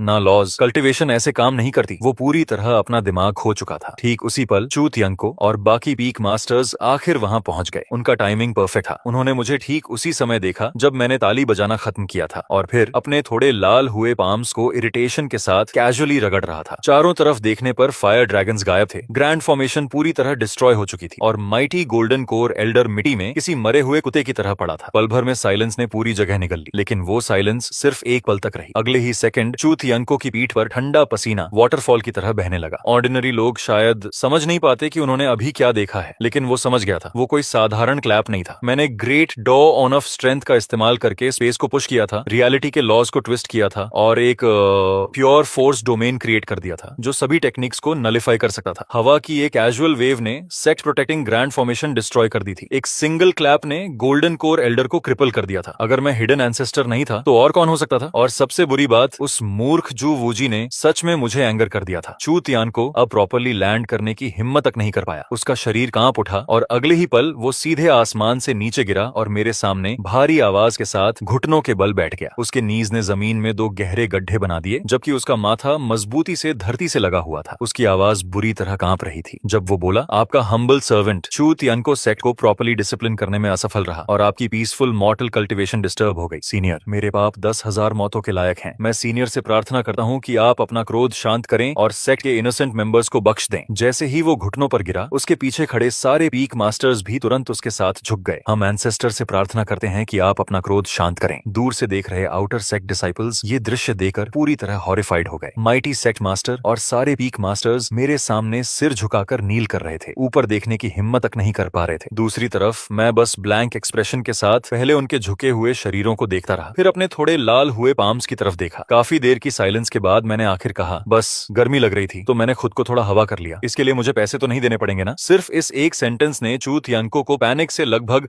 अपना माथा फोड़ लेने पर मजबूर कर दिया। नहीं, बिल्कुल नहीं, हम ऐसी हिम्मत कभी नहीं करेंगे। जो वूजी अंधा और एरोगेंट था, उसकी मौत भी उसके क्राइम का प्रायश्चित नहीं कर सकती। फिर इस डर से कि कहीं मैं अभी भी एंग्री ना हो जाऊं, उसने तुरंत अपना सबसे बड़ा ट्रेजर ऑफर कर दिया। सीनियर, अगर आप सेक्ट के अंदर रहना चाहते हैं तो मैं इनर सेक्ट का चेनी स्पिरिट रेल्म आपको ऑफर करने को तैयार हूं। वहां पूरे चाइनोन सेक्ट की हाईएस्ट ग्रेड स्पिरिचुअल लैंड मौजूद है। वायोलेट गोल्ड स्पिरिट सॉइल, उसे 10,000 ईयर स्पिरिट स्प्रिंग ने नॉरिश किया है और वहां की स्पिरिचुअल एनर्जी ऑर्डिनरी लैंड से 100 गुना ज्यादा डेंस है। इसके अलावा सेक्ट ए आपके फूड और लॉजिंग का पूरा इंतजाम करेगा। मैं गारंटी देता हूं कि अब कोई भी आपकी मॉर्टल कल्टीवेशन डिस्टर्ब नहीं करेगा। सीनियर, मैं शुरुआत में मना करने वाला था, लेकिन जैसे ही मैंने highest grade spiritual land, 10,000 year spirit spring और फूड एंड लॉजिंग इंक्लूडेड वाले वर्ड्स सुने, मेरी आंखें तुरंत चमक उठी। गुड लैंड का मतलब गुड हार्वेस्ट्स और गुड हार्वेस्ट्स का मतलब ज्यादा खाना। मेरे चेहरे पर तुरंत सिंपल स्माइल आ गई और मैंने चू तियांको के शोल्डर पर हाथ थपथपा दिया। तुम्हें शुरू में ही ये बोल देना चाहिए था, तुम इतने भी बुरे नहीं हो। और बस ऐसे ही उन स्टंडर्ड डिसिपल्स की नजरों के सामने, जिन्हें लग रहा था कि वो सपना देख रहे हैं, मैं अपनी टूटी हुई हो उठाकर ओवरली रिस्पेक्टफुल सेक्ट मास्टर के पीछे पीछे इनर सेक्ट की तरफ चला गया। उसी दिन से चेनॉन सेक्ट की फेट पूरी तरह बदल गई। चेनी स्पिरिट रियलम बादलों के समुद्र के ऊपर तैरता था और पूरे चियोनन सेक्ट के स्पिरिचुअल वेन कोर की तरह काम करता था। जैसे ही मैंने उसके अंदर कदम रखा, मैं वहीं फ्रीज हो गया। मेरे पैरों के नीचे की जमीन सॉफ्ट वायलेट गोल्ड रंग में चमक रही थी, अनबिलीवेबली रिच और फर्टाइल, जबकि स्पिरिचुअल एनर्जी हवा में थिक मिस्ट की तरह तैर रही थी। मिट्टी की सिर्फ एक मुट्ठी तक लाइट से शिमर करती दिख रही थी। फील्ड के पास जेड वॉल से एक साफ स्प्रिंग बह रही थी और उसके अंदर की स्पिरिचुअल एनर्जी की प्योरिटी सच में शॉकिंग थी। कल्टिवेटर्स के के लिए चेनी स्पिरिट रेल्म इमेजिनेशन से परे एक सेक्रेड लैंड था, लेकिन मेरे लिए ये जगह फार्मिंग हेवन थी। मैंने कुछ नहीं कहा, बस नीचे झुकर मिट्टी की एक मुट्ठी उठाई, उसे अपनी नाक के पास लाया और गहरी सांस ली। फिर उसे उंगलियों के बीच धीरे धीरे रगड़कर महसूस किया, और उसी पल इस दुनिया में आने के बाद पहली बार मेरे चेहरे पर सच में जेन्युइन स्माइल आई। ब्यूटीफुल, मिट्टी सॉफ्ट थी, ह्यूमस से भरपूर, और नाइट्रोजन, फास्फोरस, पोटेशियम का बैलेंस प्रैक्टिकली परफेक्ट था। यही होती है असली अच्छी जमीन। मेरे बगल में खड़े चूतियनको ने वो अजीब शब्द सुनते ही कांपना शुरू कर दिया। नाइट्रोजन, फास्फोरस, पोटेशियम, आखिर ये कौन से एंशिएंट हेवनली ट्रूथ्स थे? क्या ये हेवन की प्योर एनर्जी थी? अर्थ के स्पिरिचुअल ट्रेजर्स? थ्री एलिमेंट्स की हार्मनी? जितना ज्यादा वो सोचता गया, उतना ही टेरिफाइड और अमेज्ड होता गया। उसने तुरंत जेड स्लिप निकाली और उन 3 मिस्टीरियस टर्म्स को उसमें सीरियसली इंग्रेव कर लिया, ताकि बाद में 12 पीक मास्टर्स के साथ मिलकर उनका अध्ययन कर सके। मैंने उसकी तरफ देखा और मेरे दिमाग में बस एक ही बात आई, फिर से शुरू हो गया, हर चीज को जरूरत से ज्यादा ओवरथिंक करना। लेकिन ऑनेस्टली मुझे फर्क नहीं पड़ा। मैं मुड़ा और स्पिरिट स्प्रिंग वाटर को टेस्ट किया। जैसे ही मैंने उसे पिया, मेरा मूड और अच्छा हो गया। वाटर क्वालिटी भी एक्सीलेंट है, मिनरल्स परफेक्टली बैलेंस्ड हैं, इरिगेशन के लिए आइडियल। मुझे इतना सेटिस्फाइड देकर चूतियंको तुरंत आगे आया और रिस्पेक्टफुल तरीके से मुझे एक स्टोरेज बैग ऑफर किया, जैसे कोई प्राइसलेस ट्रिब्यूट दे रहा हो। उसके अंदर सेक्ट के ग्रेटेस्ट ट्रेजर्स भरे हुए थे। 10,000 year jade ginseng, 9 leaf immortal grass, dragon blood fruit, mystic spirit ganoderma. हर एक चीज ऐसी थी जिसके लिए बाहर के कल्टिवेटर्स बिना हेजिटेशन एक दूसरे को मार डालते। लेकिन जैसे ही मैंने उन्हें देखा, मेरी आंखें और चमक उठी। अरे, ये सब तो प्रीमियम ऑर्गेनिक फर्टिलाइजर है। ये सुनते ही चूतियनको की लगभग सोल निकल गई। मैंने 10,000 ईयर जेड गिनसिंग उठाया और उसे हाथ में सीरियसली तौलते हुए बोला, वाटर कंटेंट काफी हाई है। अगर इसे क्रश करके प्रॉपर्ली फर्मेंट किया जाए तो ये एक्सीलेंट नाइट्रोजन फर्टिलाइजर बन सकता है। और ये 9 leaf immortal grass trace elements के लिए परफेक्ट। जितना ज्यादा मैं बोलता गया, उतना ही एक्साइटेड होता गया। मेरा मन उसी वक्त फार्मिंग शुरू करने का करने लगा। दूसरी तरफ चूतियनको ऐसा लग रहा था जैसे उसे हार्ट अटैक आने वाला हो। फिर भी वो कांपती हुई स्माइल के साथ बार बार सिर हिलाता रहा। यस सीनियर, बिल्कुल सही, परफेक्टली राइट। कुछ देर बाद वो क्वाइटली वहां से चला गया और पर्सनली ऑर्डर दिया कि चेनी पी के आसपास का पूरा एरिया रिस्ट्रिक्टेड जोन बना दिया जाए, जिसे सेक्ट के सबसे पावरफुल एल्डर्स गार्ड करेंगे। वहां एक मक्खी तक को मेरे पास आने की इजाजत नहीं थी, और मेरी तरफ से मैंने बिल्कुल भी होल्ड बैक नहीं किया। उसी रात मैंने सेक्ट के उन सारे सो कॉल्ड प्राइसेस ट्रेजर्स को एक साथ डंप कर दिया। अपनी टूटी हुई हो से मैंने सबको क्रश करके मिक्स किया और वायलेट गोल्ड स्पिरिट सॉइल और स्पिरिट स्प्रिंग वाटर के साथ मिलाकर एक जायंट फर्टिलाइजर पाइल बना दी, जिसकी स्मेल मेडिसिनल भी थी और अनबिलीवेबली एक्सपेंसिव भी। गुड, कुछ दिनों में ये यूजेबल हो जाना चाहिए। उसके बाद मैंने जमीन जोतनी शुरू की। यहाँ की सॉइल एक्सीलेंट थी, लेकिन सालों तक स्पिरिट फॉर्मेशंस के असर से थोड़ी हार्ड हो चुकी थी। जैसे ही मेरी हो जमीन से टकराई, पूरा चेनी पीक हिंसक तरीके से कांप उठा। उसी समय ले यांग पी का पीक मास्टर सिक्लूडेड कल्टीवेशन में युआन यिंग स्टेज ब्रेक करने की कोशिश कर रहा था। अचानक आए वाइब्रेशन ने उसकी स्पिरिचुअल एनर्जी डिस्टर्ब कर दी और वो लगभग खून उगलने वाला था। जब मेरी हो दूसरी बार जमीन पर लगी, इनर सेक्ट एल्डर्स के एक्सप्रेशंस ड्रास्टिकली बदल गए। तीसरी स्ट्राइक तक पूरा इनर सेक्ट लगातार छोटे अर्थक्वेक की तरह हिलने लगा। लेकिन जब उन्होंने डिवाइन सेंसेस फैलाकर सोर्स चेक किया, तो पता चला कि वाइब्रेशन रिस्ट्रिक्टेड जोन चेनी पीक से आ रही थी। अगले ही पल जो गालियां वो देने वाले थे, वो सब उनके गले में ही अटक गईं। वो अंदर से फ्यूरियस थे, लेकिन किसी की एक शब्द बोलने की हिम्मत नहीं हुई। दूसरी तरफ होली सन पैलेस के अंदर वो जायंट स्टोन डोर्स, जो पिछले 3 सालों से बंद थे, अचानक एक्सप्लोड होकर खुल गए। सोर्ड एनर्जी सीधे हेवंस तक जा पहुंची, जबकि पूरे इनर सेक्ट की आधी फ्लाइंग सोर्ड्स वायलेंटली ट्रेम्बल और रेजोनेट करने लगी। स्नो से भी ज्यादा सफेद रोब्स पहने एक यंग मैन धीरे धीरे बाहर निकला। उसकी ऑरा बॉटमलेस अबिस जैसी लग रही थी और साफ था कि वो पहले ही गोल्डन कोर रेल्म के पीक पर पहुंच चुका था। उसका नाम था चू चोंगजियाओ, सेक्ट मास्टर का बेटा और पूरे चाइनन सेक्ट का एक्नॉलेज्ड नंबर 1 जीनियस। लेकिन कल्टीवेशन से बाहर निकलते ही उसे पता चला कि चेनी स्पिरिट रेल्म, जो ओरिजिनली उसके लिए रिजर्व था, अब किसी मियर मॉर्टल के पास था। चू चोंगजियाओ तुरंत हंसा, लेकिन उसकी हंसी बर्फ से भी ज्यादा ठंडी थी। इंटरेस्टिंग, लगता है किसी की जीने से ऊब हो गई है। बिना हेजिटेशन वो सीधे काउंसिल हॉल की तरफ चल पड़ा। उस समय चूतियंको और 12 पीक मास्टर्स अब भी नाइट्रोजन, फास्फोरस, पोटेशियम वाले शब्दों के चारों तरफ बैठे इतने इंटेंसली स्टडी कर रहे थे कि उनके चेहरे तक लाल हो चुके थे। फादर, चू चोंगजियाओ डोरवे पर खड़ा हुआ। उसकी आवाज कोल्ड और डीप थी। आपने चेनी स्पिरिट रेल्म एक मॉर्टल को क्यों दे दिया? चूतियंको का एक्सप्रेशन तुरंत बदल गया। उसने जल्दी से उसे रोकने की कोशिश की। उस सीनियर की आइडेंटिटी एक्स्ट्रा ऑर्डिनरी है, तुम्हें उन्हें क्वेश्चन करने की इजाजत नहीं है और बिल्कुल प्रोवोके करने की भी नहीं। लेकिन जितना ज्यादा चूतियंको ऐसा बोलता गया, उतना ही रिडिकुलस ये सब चू चोंगजियाओ को लगने लगा। एक मॉर्टल, उसे सीनियर कहने का क्या अधिकार है और उसे मेरी टेरिटरी में रहने का क्या हक है? उसने आगे सुनना ही रिफ्यूज कर दिया। मुड़ते हुए उसने सिर्फ एक सेंटेंस छोड़ा, कल सेक्ट मार्शल कंपटीशन के दौरान मैं खुद देखूंगा कि आखिर वो कौन इंसान है जिसने आपको इस तरह नील करने पर मजबूर कर दिया। फादर, अपने बेटे को जाते हुए देखकर चूतियंको का चेहरा तुरंत पेल पड़ गया। उसे पहले ही समझ आ चुका था कि ट्रबल आने वाली है। अगले दिन जैसे उम्मीद थी, पूरे सेक्ट की grand martial arts competition officially शुरू हो गई और चूतियंको के रिस्पेक्टफुल ग्रेसफुल इन्विटेशन पर मुझे सीधे मेन स्टेज की सबसे ऊंची पोजीशन पर बैठाया गया। उन्होंने मुझे जो सीट दी थी वहां से पूरे अरीना का सबसे बेस्ट व्यू दिखता था, और सबसे जरूरी बात, वहां स्नैक्स भी सबसे ज्यादा थे। ऑनेस्टली मैं यहाँ आना ही नहीं चाहता था क्योंकि ये सब मुझे काफी ट्रबलसम लग रहा था, लेकिन जैसे ही मैंने टेबल पर रखे स्पिरिचुअल फ्रूट्स और वाटरमेलन सीड्स देखे, मैंने मजबूरी में बैठने का फैसला कर लिया। नीचे स्टेज पर डिसाइपल्स अपनी पूरी ताकत से लड़ रहे थे, जबकि क्राउड लगातार चिल्ला रहा था, लेकिन उन्हें देखकर मुझे बस नींद आ रही थी। इसीलिए मैंने एक स्पिरिचुअल फ्रूट उठाया और उसे वाटरमेलन सीड्स की तरह चबाना शुरू कर दिया। क्रैक क्रैक मैं आराम से खाते हुए आधा ध्यान मैचेस पर दे रहा था। आखिरकार चू चोंगजाओ की बारी आई। पूरा सफेद कपड़ों में ड्रेस्ड, उसने सिर्फ एक सोर्ड स्ट्राइक इस्तेमाल किया और अपने ओपोनेंट को सीधे स्टेज से बाहर उड़ा दिया। क्राउड तुरंत चीयर्स से फट पड़ा। होली सन अनबीटेबल है। लेकिन चू चोंगजाओ ने किसी की तारीफ पर ध्यान नहीं दिया। अगले ही पल उसने धीरे धीरे सिर उठाया। हजारों मीटर की दूरी से उसकी नजर हवा को चीरती हुई तलवार की तरह सीधे मेन प्लेटफॉर्म पर बैठे मुझ पर आकर टिक गई। एक मर्टल जिसके शरीर में बिल्कुल भी स्पिरिचुअल पावर नहीं थी। क्या तुम सच में वहां बैठने के लायक हो? उसकी कोल्ड वॉइस पूरे अरीना में गूंज उठी। क्या तुम नीचे आकर मेरी सोर्ड का एक स्ट्राइक लेने की हिम्मत रखते हो? पूरा अरीना तुरंत शांत हो गया। चू तियनको का एक्सप्रेशन इतना बदल गया कि वो लगभग अपनी सीट से कूद पड़ा, लेकिन उसी पल ग्रैंड एल्डर ने हाथ बढ़ाकर उसे रोक लिया। हल्की स्माइल के साथ बूढ़ा आदमी बोला, सेक्ट मास्टर, आप इतने नर्वस क्यों हैं? अगर वो सच में सीनियर हैं, तो जूनियर से गाइडेंस लेना कोई प्रॉब्लम नहीं होना चाहिए। सही कहा ना? चू तियनको गुस्से से कांप उठा। ये इडियट्स सच में अपनी जान दांव पर लगाकर मुझे टेस्ट कर रहे थे, लेकिन मुझे उनके दिमाग में चल रही किसी चीज की स्लाइटेस्ट आइडिया तक नहीं थी। मैं अभी भी वाटरमेलन सीड्स खाने में बिजी था। मैंने हल्का सा भौहें सिकोड़ ली। आज ये सीड्स थोड़े ज्यादा सॉल्टी लग रहे हैं। अगली बार इन्हें बोलना पड़ेगा कि नमक कम डालें। लेकिन चू चोंगजाओ की नजर में मेरी ये कंप्लीट इंडिफरेंस पूरे सेक्ट के सामने अल्टीमेट ह्यूमिलिएशन थी। आखिरकार उसने पूरी पेशेंस खो दी। अगले ही पल वो सोर्ड लाइट की स्ट्रीक में बदल गया और सीधे मेन स्टेज पर उतर आया। क्लैंग! उसकी लॉन्ग सोर्ड शीथ से बाहर निकली और सोर्ड एनर्जी मेरे कान के पास से गुजरती हुई पीछे की कोल्ड जेड सीट को साफ दो हिस्सों में काट गई। मैं तुमसे बात कर रहा हूँ। चू चोंगजाओ हाथ में सोर्ड लिए खड़ा था। उसके व्हाइट रोब्स हवा में फ्लटर कर रहे थे और उसकी नजरें ऐसी ठंडी थीं जैसे वो किसी कॉप्स को देख रहा हो। तभी मैंने सीड्स खाना रोका, डर की वजह से नहीं, बल्कि क्योंकि ये आदमी ऑनेस्टली जरूरत से ज्यादा नॉइजी था। जैसे ही मैंने आखिर उसकी तरफ देखा, चू चोंगजाओ के होंठों पर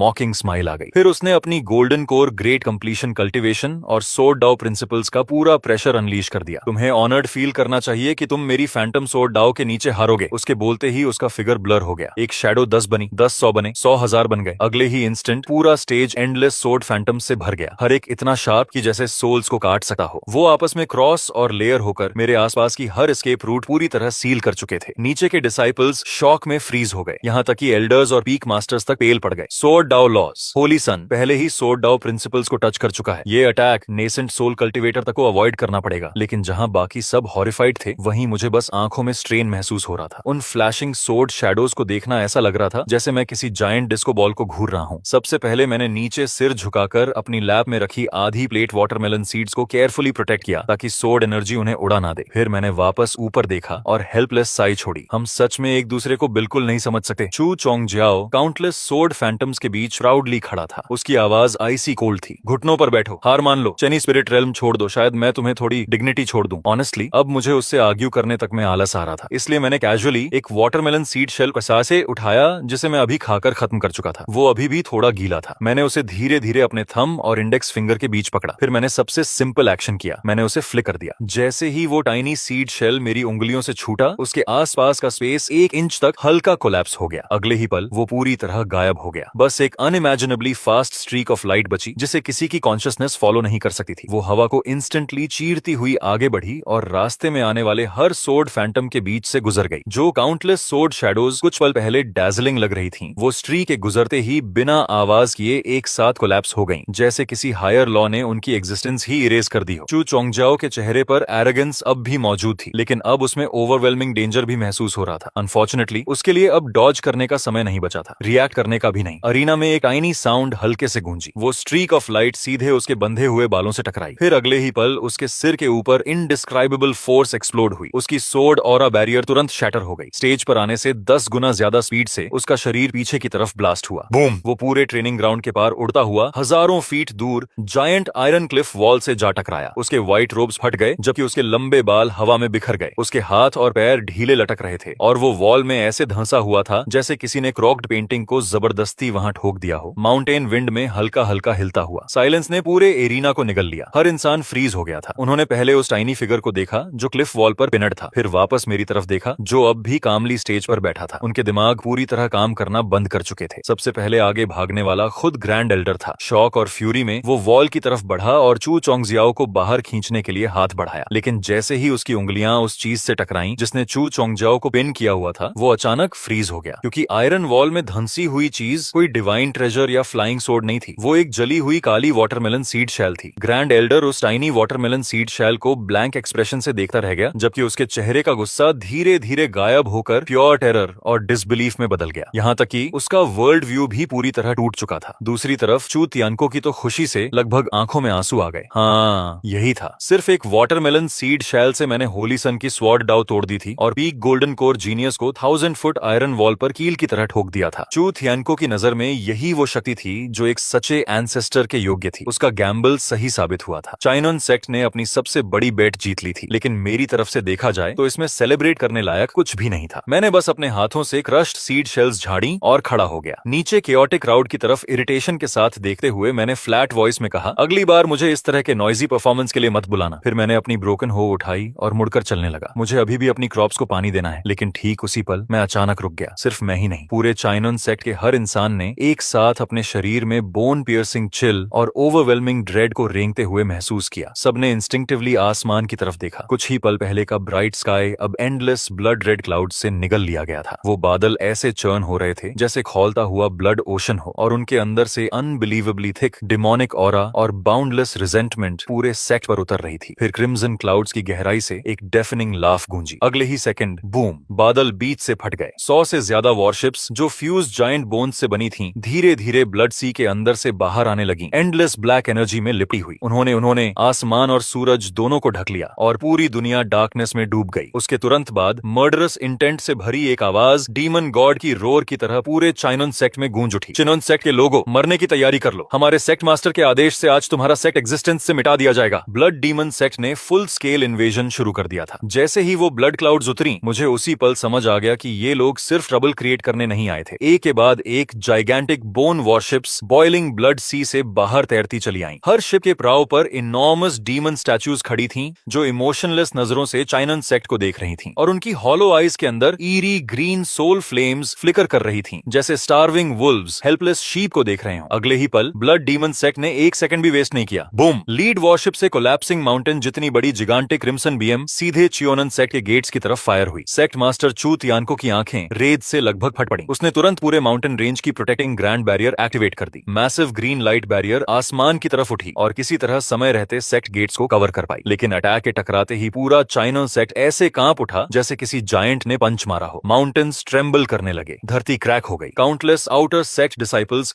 सिर्फ शॉक वेव की फोर्स से ही खून उगलकर गिर पड़े। उससे भी बुरी बात, बैरियर की लाइट विजिबली डिम हो गई। फिर ब्लड क्लाउड्स के अंदर से वही कोल्ड लाफ दोबारा गूंजी। ब्लड डीमन सेक्ट ने आखिर अपना ट्रम्प कार्ड रिवील कर दिया। 3000 साल पहले उन्होंने सीक्रेटली चाइनन सेक्ट की बैरियर में इन्फिल्ट्रेट करके उसके कोर के अंदर ब्लड फील्ड सीड्स प्लांट कर दिए थे। उन्होंने इस वॉर को हजारों साल तक सिर्फ इसीलिए प्रिपेयर किया था ताकि पूरे सेक्ट को एग्जिस्टेंस से पूरी तरह मिटा सकें। वॉइस खत्म भी नहीं हुई थी कि सारे 100 बोन वॉरशिप्स ने एक साथ फायर कर दिया। एंडलेस क्रिम्सन बीम्स अपोकलिप्स के मीटियर्स की तरह बरसने लगी। ग्रीन बैरियर पर तेजी से क्रैक्स फैलने लगी और पैनिक ने पूरे सेक्ट को तुरंत निगल लिया। डिसिपल्स टेरर में चीखते हुए भागने लगे, डेस्परेटली एस्केप करने की कोशिश करते हुए। लेकिन उन्हें पास से पता चला कि माउंटेन के चारों तरफ बोन वॉरशिप्स ने सेक्ट के हर रास्ते को कंप्लीटली सील कर दिया था। कुछ लोग रोने लगे, कुछ डिस्पेयर में गिर गए और कुछ डर के मारे अपना दिमाग खो बैठे। ग्रेट एल्डर पैल फेस और ट्रेम्बलिंग वॉइस के साथ लड़खड़ाता हुआ चिन्माचियो तियानको के पास पहुंचा। सेक्ट मास्टर, सरेंडर कर दीजिए। अगर ऐसा ही चलता रहा तो सेक्ट का हर इंसान मर जाएगा। लेकिन वो वर्ड्स सुनते ही चू तियानको की आंखों में आग और भड़क उठी। चुप रहो, उसने ग्रेट एल्डर को जोर से धक्का दे दिया। ग्रीन क्लाउड सेक्ट में सिर्फ ऐसे सेक्ट मास्टर्स होते हैं जो लड़ते हुए मरते हैं। यहाँ सरेंडर करने वाले सेक्ट मास्टर्स नहीं होते। ये कहने के बाद उसने अचानक चेनी पी की दिशा में देखा। उसके दिल में अब वही उनकी आखिरी उम्मीद थी। तुम सब चाहे कुछ भी हो, बैरियर कोर की रक्षा करो। मैं एंसेस्टर से मदद मांगने जा रहा हूँ। चू तियानको अपनी पूरी स्पीड से उड़ पड़ा। डेस्परेशन में लगभग इनकमिंग क्रिम्सन बॉम्बार्डमेंट से टकराते टकराते बचा। लेकिन जब वो आखिर चेनी स्पिरिट रेल्म के एंट्रेंस पर पहुंचा, वो पूरी तरह फ्रीज हो गया। केव एंट्रेंस के सामने 3 इनॉर्मस स्टोन्स रखे थे, हर एक छोटे माउंटेन जितना बड़ा, और वो perfectly side by side arrange थे। सबसे इरिटेटिंग बात ये थी कि उन जायंट स्टोन्स पर 2 बड़े टेढ़े मेढ़े शब्द करव किए गए थे, एंटी थेफ्ट। चू तियानको कुछ पल तक उन वर्ड्स को ब्लैंक एक्सप्रेशन के साथ घूरता रहा। फिर उसने दांत भींचकर अपनी प्राइमोर्डियल सोल कल्टीवेशन की पूरी ताकत के साथ एक स्टोन पर पाम स्ट्राइक मारी। लेकिन स्टोन जरा सा भी नहीं हिला। उल्टा इम्पैक्ट इतना भयानक था कि उसकी इंटरनल एनर्जी केओटिक हो गई और वो लगभग वहीं खून उगल देता। तभी उसे हॉरर के साथ एहसास हुआ कि ये कोई स्पेल या मैजिकल रिस्ट्रिक्शन नहीं था, ये लिटरली सिर्फ 3 ऑर्डिनरी रॉक्स थे। फर्क बस इतना था कि हर रॉक अब्सर्डली हैवी थी, इतनी हैवी कि एक प्राइमोर्डियल सोल कल्टिवेटर भी उसका वजन कॉम्प्रिहेंड नहीं कर सकता था। चू तियन को पूरी तरह फ्रीज हो गया। उसी पल उसे आखिर समझ आया, ये कोई बैरियर नहीं था जिसे सीनियर ने डिलिबरेटली लगाया हो। मैंने तो बस कैजुअली 3 रॉक्स एंट्रेंस के सामने शव कर दिए थे और बाहर क्या हो रहा है उसे पूरी तरह भूल चुका था। उधर माउंटेन के बाहर मचे केओस से कंप्लीटली अनअवेयर मैं खुद से हमिंग करता हुआ सेक्रेड स्प्रिंग से 2 जायंट बकेट्स में पानी भरकर ला रहा था। बाहर एक्सप्लोजन्स लगातार हेवेंस और अर्थ को शेक कर रहे थे, लेकिन जब मैंने डार्क एंड स्काई की तरफ देखा तो मुझे बस लगा कोई मैसिव स्टॉर्म आने वाला है। साला वेदर भी हर वक्त बदलता रहता है। बकेट्स भरने के बाद मैं उन्हें फील्ड्स की तरफ लेकर चला। पिछले कुछ दिनों में मुझे जिस चीज पर सबसे ज्यादा प्राइड थी वो सेक्ट नहीं था, स्पिरिट रेल्म नहीं था, ना ही वो सो कॉल्ड सेक्रेड लैंड। वो था इरिगेशन कैनाल, जिसे मैंने पूरे 3 दिन लगाकर पर्सनली डिग किया था। हो का हर स्ट्राइक परफेक्टली प्रिसाइज था, लाइंस बिल्कुल स्ट्रेट थी, डेप्थ पूरी तरह यूनिफॉर्म थी और हर एंगल से वो कैनाल अनबिलीवेबली ब्यूटीफुल लगती थी। ऑनेस्टली मेरी नजर में वो मास्टरपीस थी। मैंने तो पूरा प्लान भी बना लिया था, आज स्पिरिट स्प्रिंग वाटर कैनाल के थ्रू डायरेक्ट करूंगा और कल आखिरकार हाफ सीड प्रॉपर्ली प्लांट कर पाऊंगा। लेकिन अगले ही पल जो हुआ उसका अंदाजा किसी ने नहीं लगाया था। जैसे ही मैं कैनाल एंट्रेंस में सेक्रेड स्प्रिंग वाटर डालने के लिए झुका, अचानक ऊपर से ईयर स्प्लिटिंग हाउल गूंज उठा। इंस्टिंक्टिवली मैंने सिर उठाया। एक जिगांटिक क्रिम्सन स्फीयर ऑन फ्लाइट सीधे चेनी पी की तरफ गिर रही थी। बूम! एक्सप्लोजन ने पूरे माउंटेन रेंज को वायोलेंटली शेक कर दिया। वो सीधे मेरी फील्ड के बगल में आकर फटी। ब्लास्ट वेव ने मुझे पीछे फेंक दिया, जबकि दोनों बकेट्स मेरे हाथों से उड़ गईं और पूरा सेक्रेड स्प्रिंग वाटर हर तरफ बिखर गया। मैंने खुद को संभाला और धीरे धीरे नीचे देखा, फिर मैं फ्रीज हो गया। वो कैनल जिसे खोदने में मैंने पूरे 3 दिन लगाए थे, वो परफेक्ट कैनाल जिस पर मुझे इतना प्राइड था, वो कैनल जिससे मैं अपने सीड को बचाने वाला था, अब उसके बीचों बीच एक मैसिव स्मोकिंग क्रेटर बना हुआ था। कैनल बर्बाद हो चुकी थी, पानी खत्म हो गया था। सेक्रेड स्प्रिंग वाटर जिसे मैं इतनी मेहनत से उठाकर लाया था, वो यूजलेसली स्मोकिंग होल के अंदर बह गया और पूरी तरह गायब हो गया। उसी पल बाहर की कैनन फायर, वॉर की स्क्रीम्स और माउंटेन बैरियर के थंडरस कोलैप्स की आवाजें मुझे बहुत दूर की चीज लगने लगी। मैं बस डिस्ट्रॉयड कैनाल को स्टेयर करता रहा। धीरे धीरे मेरे चेहरे की स्माइल गायब हो गई। बहुत लंबी साइलेंस के बाद मैंने आखिर सिर उठाया। मेरी नजर पूरे चेनी पीक से होती हुई माउंटेन बैरियर के पार गई और सीधे स्काई में फ्लोटिंग उस बोन वॉशे पर जाकर रुकी जिसकी कैनन अभी भी स्मोक छोड़ रही थी। मैंने उस कैनल को पूरे 3 दिन लगाकर खोदा था। मेरी आवाज बेहद क्वाइट थी, इतनी क्वाइट कि ऐसा लग रहा था जैसे मैं सिर्फ खुद से बात कर रहा हूँ। ऊपर उड़ने वाले हरामियों, अब तुम लोगों ने सच में मुझे गुस्सा दिला दिया है। ये कहने के बाद मैंने अपनी ब्रोकन हो नहीं उठाई। मैंने बकेट्स ठीक करने की भी कोशिश नहीं की। उसकी जगह मैं कामली फील्ड के पीछे की तरफ चल पड़ा। वहां सेक्रेड माउंटेन स्टोन खड़ी थी जो चिनोन सेक्ट की फाउंडेशन से ही मौजूद थी। लेजेंड्स के अनुसार 1 लाख यूएन यिंग कल्टिवेटर्स भी मिलकर उसे जरा सा नहीं हिला सकते थे। दूसरी तरफ ब्लड डीमन सेक्ट के मेन फ्लैगशिप पर वाइल्ड सेलिब्रेशन चल रही थी। जिसने शॉट फायर किया था वो डेमोनिक कल्टिवेटर प्राउडली अपनी अचीवमेंट के बारे में ब्रैग कर रहा था। वन आइड कैप्टन को लगा उन्होंने बस ग्रीन क्लाउड सेक्ट माउंटेन के पीछे किसी अर्थ वेन नोड को हिट किया है। जोर से हंसते हुए उसने तुरंत सभी बोन वॉरशिप्स को स्पिरिट कैनन्स रिचार्ज करने और रियर माउंटेन्स पर बिना रुके बॉम्बार्डमेंट जारी रखने का ऑर्डर दे दिया। उनकी नजर में ग्रीन क्लाउड सेक्ट अब बस ऐसा फूड था जो उनके मुंह के अंदर आ चुका था। वो उसे जैसे चाहे कर्व कर सकते थे। लेकिन अगले ही पल नीचे से डिस्टर्बेंस शुरू हुई। सबसे पहले कुछ इनर सेक्ट डिसिपल्स ने नोटिस किया कि कुछ गलत हो रहा है। जैसे ही उन लोगों ने अचानक पीछे मुड़कर देखा, उन्होंने मेरे पीछे मौजूद सेक्रेड गार्डियन स्टोन को धीरे धीरे जमीन से ऊपर उठते हुए देखा। वहां कोई मैजिकल लाइट नहीं थी, कोई स्पिरिचुअल एनर्जी नहीं थी, कल्चरेशन पावर का जरा सा भी निशान नहीं था। मैं उसे सिर्फ अपनी शुद्ध ताकत से उठा रहा था। उस विशाल पत्थर के नीचे मेरी बाहों की नसें हिंसक तरीके से उभर चुकी थीं। मेरे पैर जमीन के अंदर तक धंस गए थे और मेरे पैरों के दबाव से आसपास की धरती लगातार टूट रही थी। फिर मैंने धीरे धीरे उस सेक्रेड स्टोन को, जो किसी छोटे पहाड़ जितना बड़ा था, अपने कंधे पर रख लिया। जैसे ही सबने वो दृश्य देखा, उनकी सोच पूरी तरह खाली हो गई। यहाँ तक कि चू तियन को भी अविश्वास में जम गया। तभी उसे आखिर समझ आया कि पहले गेट पर वो 3 स्टोन बैरियर्स क्यों नहीं हिला पाया था, क्योंकि मेरी नजर में वो सिर्फ छोटे कंकड़ थे। आसमान में मौजूद ब्लड डीमन इंसेक्ट फैक्शन के लोग भी नीचे हो रही इस घटना को देख चुके थे। वो एक पल के लिए रुके और फिर जोर जोर से हंसने लगे। उनमें से एक ने मजाक उड़ाते हुए कहा, नीचे वो छोटा कीड़ा क्या कर रहा है? क्या वो सच में हम पर पत्थर फेंकने वाला है? दूसरा और भी जोर से हंसा। कितना पैथेटिक है, मरने वाला है फिर भी ऐसे खेल खेल रहा है। साइक्लोप्स केबिन मास्टर के चेहरे पर अभी ताना मारती हुई मुस्कान आई ही थी कि तभी मैं आखिरकार हिला। मैंने अपने पैरों को नीचे दबाया, कमर मोड़ी और अपने पूरे शरीर की हर एक ताकत को एक भयानक फोर्स में इकट्ठा कर लिया, जैसे मैं किसी परफेक्ट थ्रोइंग स्टांस में प्रवेश कर चुका हूँ। अगले ही पल मैंने सब कुछ छोड़ दिया। एक कान फाड़ देने वाला धमाका गूंज उठा। मेरे पैरों के नीचे का 10 मीटर इलाका तुरंत आधा फुट जमीन में धंस गया और 1 लाख जिन से ज्यादा भारी सेक्रेड स्टोन मेरे हाथों से निकलते ही गायब हो गया। उसके ठीक बाद आग की लंबी पूंछ छोड़ता हुआ एक जलता हुआ हुआ मीटियर आसमान को चीरते हुए ऊपर की तरफ बढ़ा, जैसे किसी ने उल्का पिंड को जबरदस्ती वापस स्वर्ग में फेंक दिया हो। वो बहुत तेज था, इतनी तेज कि विश्वास करना मुश्किल था। ब्लड डीमन फ्लैगशिप का अलार्म अभी बजना शुरू ही हुआ था, लेकिन शिप को चलाने वाले लोग प्रतिक्रिया तक नहीं दे पाए। वो इतना तेज था कि डिफेंसिव फॉर्मेशन एक्टिवेट होने का मौका तक नहीं मिला। सबसे पहले साइक्लॉप्स कैबिन मास्टर के चेहरे का भाव टूटा, उसके बाद पूरी दुनिया हिला देने वाला इम्पैक्ट हुआ। वहाँ कोई फैंसी मैजिक नहीं थी, कोई स्पेशल एबिलिटी नहीं थी, सिर्फ सीधी और शुद्ध टक्कर थी। लेकिन क्योंकि वो इतनी शुद्ध थी, उसके पीछे की काइनेटिक फोर्स बेहद डरावनी बन चुकी थी। बोन शिप के आगे का आर्मर तुरंत अंदर की तरफ धंस गया, पूरी कील से टूटने और मरोड़ने की भयानक आवाज निकली और फ्लैगशिप बीच से सीधा दो हिस्सों में फट गया। वो विशाल शिप उसी जगह पर विस्फोट के साथ बिखर गया। अनगिनत डीमन कल्टिवेटर्स को प्रतिक्रिया देने का मौका तक नहीं मिला और वो डिस्ट्रॉयड बोन शिप के साथ नीचे गिर पड़े, जबकि बाकी कई लोग 10,000 मीटर ऊंचाई से ऐसे नीचे गिरे जैसे आसमान से डंपलिंग्स बरस रहे हों। वो चिन बियॉन्सेज सेक्ट के गेट्स के अंदर और बाहर जोर से टकराए और तुरंत मर गए। अचानक आसमान का एक बड़ा हिस्सा पूरी तरह खाली हो गया और उसी दौरान मैं चेनी पीक पर खड़ा शांत तरीके से अपना हाथ नीचे कर चुका था। मेरे चेहरे पर जरा सा भी इमोशन नहीं था। मैंने तो अपनी हथेली से धूल तक ऐसे झाड़ी जैसे रास्ते में पड़ा कोई सड़ा हुआ लकड़ी का टुकड़ा हटाया हो। फिर मैंने सिर उठाकर बाकी बोन शिप्स की तरफ देखा और बेहद शांत आवाज में कहा, मेरी कैनाल के बदले सिर्फ एक शिप काफी नहीं है। अब जब तुम सब यहाँ आ ही गए हो तो वापस जाने की कोशिश मत करना। उसके बाद जो हुआ उसे पूरा चीनियन सेक्ट अपनी जिंदगी में कभी नहीं भूल पाया। मैं पहाड़ के किनारे तक चला गया और इस बार मैंने उससे भी बड़ा पत्थर चुना जिसकी पकड़ ज्यादा आरामदायक थी। मैंने उसे आसानी से उठाया, एक पल हाथ में तौला और फिर दोबारा फेंक दिया। उसके बाद तीसरा पत्थर आया। अकेले, बिल्कुल अकेले, मैंने कल्टीवेशन वर्ल्ड की सबसे पागल एंटी एयर बैटल शुरू कर दी। छोटे पत्थरों का वजन दर्जनों टन था, जबकि बड़े पत्थर सैकड़ों टन भारी थे। अगर मुझे कोई पहाड़ी चट्टान पसंद आ जाती तो मैं उसे पीछे के पहाड़ से जड़ समेत उखाड़ देता और एम्यूनिशन की तरह इस्तेमाल कर लेता। बूम! एक के बाद एक आग से जलते विशाल पत्थर लंबी आग की पूंछ के साथ आसमान में ऊपर की तरफ उड़ रहे थे, जैसे धरती खुद उल्टी मीटियोर शावर बरसा रही हो। वहाँ कोई मैजिक एक्सचेंज नहीं था, कोई स्पिरिचुअल टेक्निक्स की भिड़ंत नहीं थी, सिर्फ वजन और स्पीड थी। और उसी पल सबको आखिर एहसास हुआ कि जब ये दोनों चीजें अपनी सीमा से आगे पहुंच जाती हैं, तब स्पिरिचुअल शील्ड्स, मैजिकल डिफेंसेस, यहाँ तक कि डीमन शिप्स का आर्मर भी सिर्फ कागज बनकर रह जाता है। एक बोन शिप हवा में ही विशाल पत्थर से टकराकर चकनाचूर हो गई और तुरंत फायरवर्क्स की तरह फट गई। बाकी दो बोन शिप्स बेतहाशा दाएं बाएं बचने की कोशिश कर रही थीं, लेकिन आखिर में उनसे भी बड़ा पत्थर दोनों को एक साथ आर पार चीर गया, जैसे बारबेक्यू मीट को सींक में पिरो दिया गया हो। और फिर उनकी पूरी बॉडीज आसमान से टूटकर नीचे गिर पड़ी। कुछ डीमन कल्टिवेटर्स किसी तरह उन शिप्स से बचकर बाहर निकलने में कामयाब हो गए, लेकिन वो अपनी पावर्स इस्तेमाल करना शुरू भी नहीं कर पाए थे कि उन विशाल उड़ते पत्थरों से पैदा हुई भयानक विंड प्रेशर ने उनके शरीरों को वहीं चकनाचूर कर दिया और उन्हें राख में बदल दिया। ब्लड डीमन इंसेक्ट सेट का घमंड इतनी तेजी से डर और फिर पूरी निराशा में बदल गया जितनी तेजी से उनकी बोन शिप्स टूट रही थीं। किसी ने दहशत में चिल्लाते हुए कहा, भागो, ये कोई युद्ध नहीं है, ये मैसेकर है। एक और आदमी बुरी तरह घबराकर चिल्लाया, वो इंसान नहीं है, वो डीमन है। लेकिन अब ये समझने का उनके पास कोई मतलब नहीं था, क्योंकि तब तक मैं पत्थर फेंकने में और भी ज्यादा स्किल्ड हो चुका था। ग्रीन क्लाउड सेक्ट के पीछे का पूरा पहाड़ धीरे धीरे मेरे हाथों से समतल होता जा रहा था, जबकि आसमान में मौजूद बोन शिप्स की संख्या लगातार कम होती जा रही थी। चूतियान को वहीं खड़ा सामने हो रही हर चीज को खाली नजरों से देख रहा था और शौक व एडमिरेशन की वजह से उसकी आंखों से धीरे धीरे आंसू बह रहे थे। वो लगातार बड़बड़ाए जा रहा था, सच्ची शक्ति सरल होती है, वो अपने सबसे शुद्ध रूप में लौटी है, यही इमॉर्टल का तरीका है। तभी मेरे हाथ ने कैजुअली एक और विशाल पत्थर पकड़ लिया, लेकिन जैसे ही चूतियानको ने उसे साफ देखा, उसका चेहरा अचानक जम गया। उसने कांपती आवाज में कहा, सीनियर, मुझे लगता है वो मेरा मेडिटेशन चेंबर है। लेकिन उसके बोल खत्म होने से पहले ही उसका मेडिटेशन रूम आग की लंबी पूंछ छोड़ता हुआ आसमान में उड़ चुका था और सिर्फ एक टक्कर में उसने भागने की कोशिश कर रही 3 बोन शिप्स को पूरी तरह तबाह कर दिया। चानो का पूरा शरीर बुरी तरह कांप उठा। फिर उसके चेहरे पर और भी गहरी एडमिरेशन और डर भर गया। उसने धीरे से कहा, अविश्वसनीय, सच में अद्भुत थ्रोइंग टेक्निक। सीनियर की डिवाइन पावर में थोड़ा भी योगदान देना मेरे लिए सबसे बड़ा सम्मान है। कुछ समय बाद ब्लड डीमन सेट की वो सैकड़ों बोन शिप्स, जिन्होंने कभी पूरे आसमान को ढक लिया था, अब सिर्फ 3 बुरी तरह डैमेज्ड शिप्स में बदल चुकी थीं, जो होराइजन के किनारे किसी तरह बचने की कोशिश कर रही थीं। मैंने पास पड़ा आखिरी बड़ा पत्थर उठाया और एक ही वार में सब खत्म करने की तैयारी की, लेकिन तभी अचानक पूरा आसमान अंधेरा हो गया। ये स्टॉर्म क्लाउड्स की वजह से नहीं था, ना ही मौसम खराब हुआ था। ये अंधेरा ताजा खून की तरह गाढ़ा और चिपचिपा था और बिना किसी वार्निंग के उसने पूरी दुनिया को निगल लिया। उसके बाद हेवन से नेसेंट सोल रेल्म से भी कहीं ज्यादा भयानक प्रेशर नीचे उतरा। हवा में उड़ रहे वो विशाल पत्थर अचानक अपनी जगह पर रुक गए। अगले ही पल वो बिना आवाज किए धूल में बदल गए। आसमान से ठंडी बारिश गिरने लगी और एक प्राचीन, भारी और बेहद क्रोधित आवाज सीधे हर इंसान इंसान की आत्मा के अंदर गूंज उठी। मेरे ब्लड डीमन सेक्ट की फाउंडेशन को नष्ट करने की हिम्मत किसने की? अगले ही पल पूरी दुनिया हिंसक तरीके से मुड़ने और टूटने लगी। सेक्ट गेट्स, ट्रेनिंग ग्राउंड्स, टूट चुकी बोन शिप्स के अवशेष, आसमान, धरती, सब कुछ ऐसा लग रहा था जैसे किसी अदृश्य हाथ ने पूरी दुनिया को कुचलकर दोबारा बना दिया हो। जब सबने दोबारा होश संभाला तब उनके पैरों के नीचे लाइमस्टोन की जमीन नहीं थी, बल्कि उबलता हुआ ब्लड सी था जिसमें हड्डियां और लाशें तैर रही थीं। हमारे ऊपर अब आसमान नहीं था, बल्कि घूमता हुआ विशाल क्रिम्सन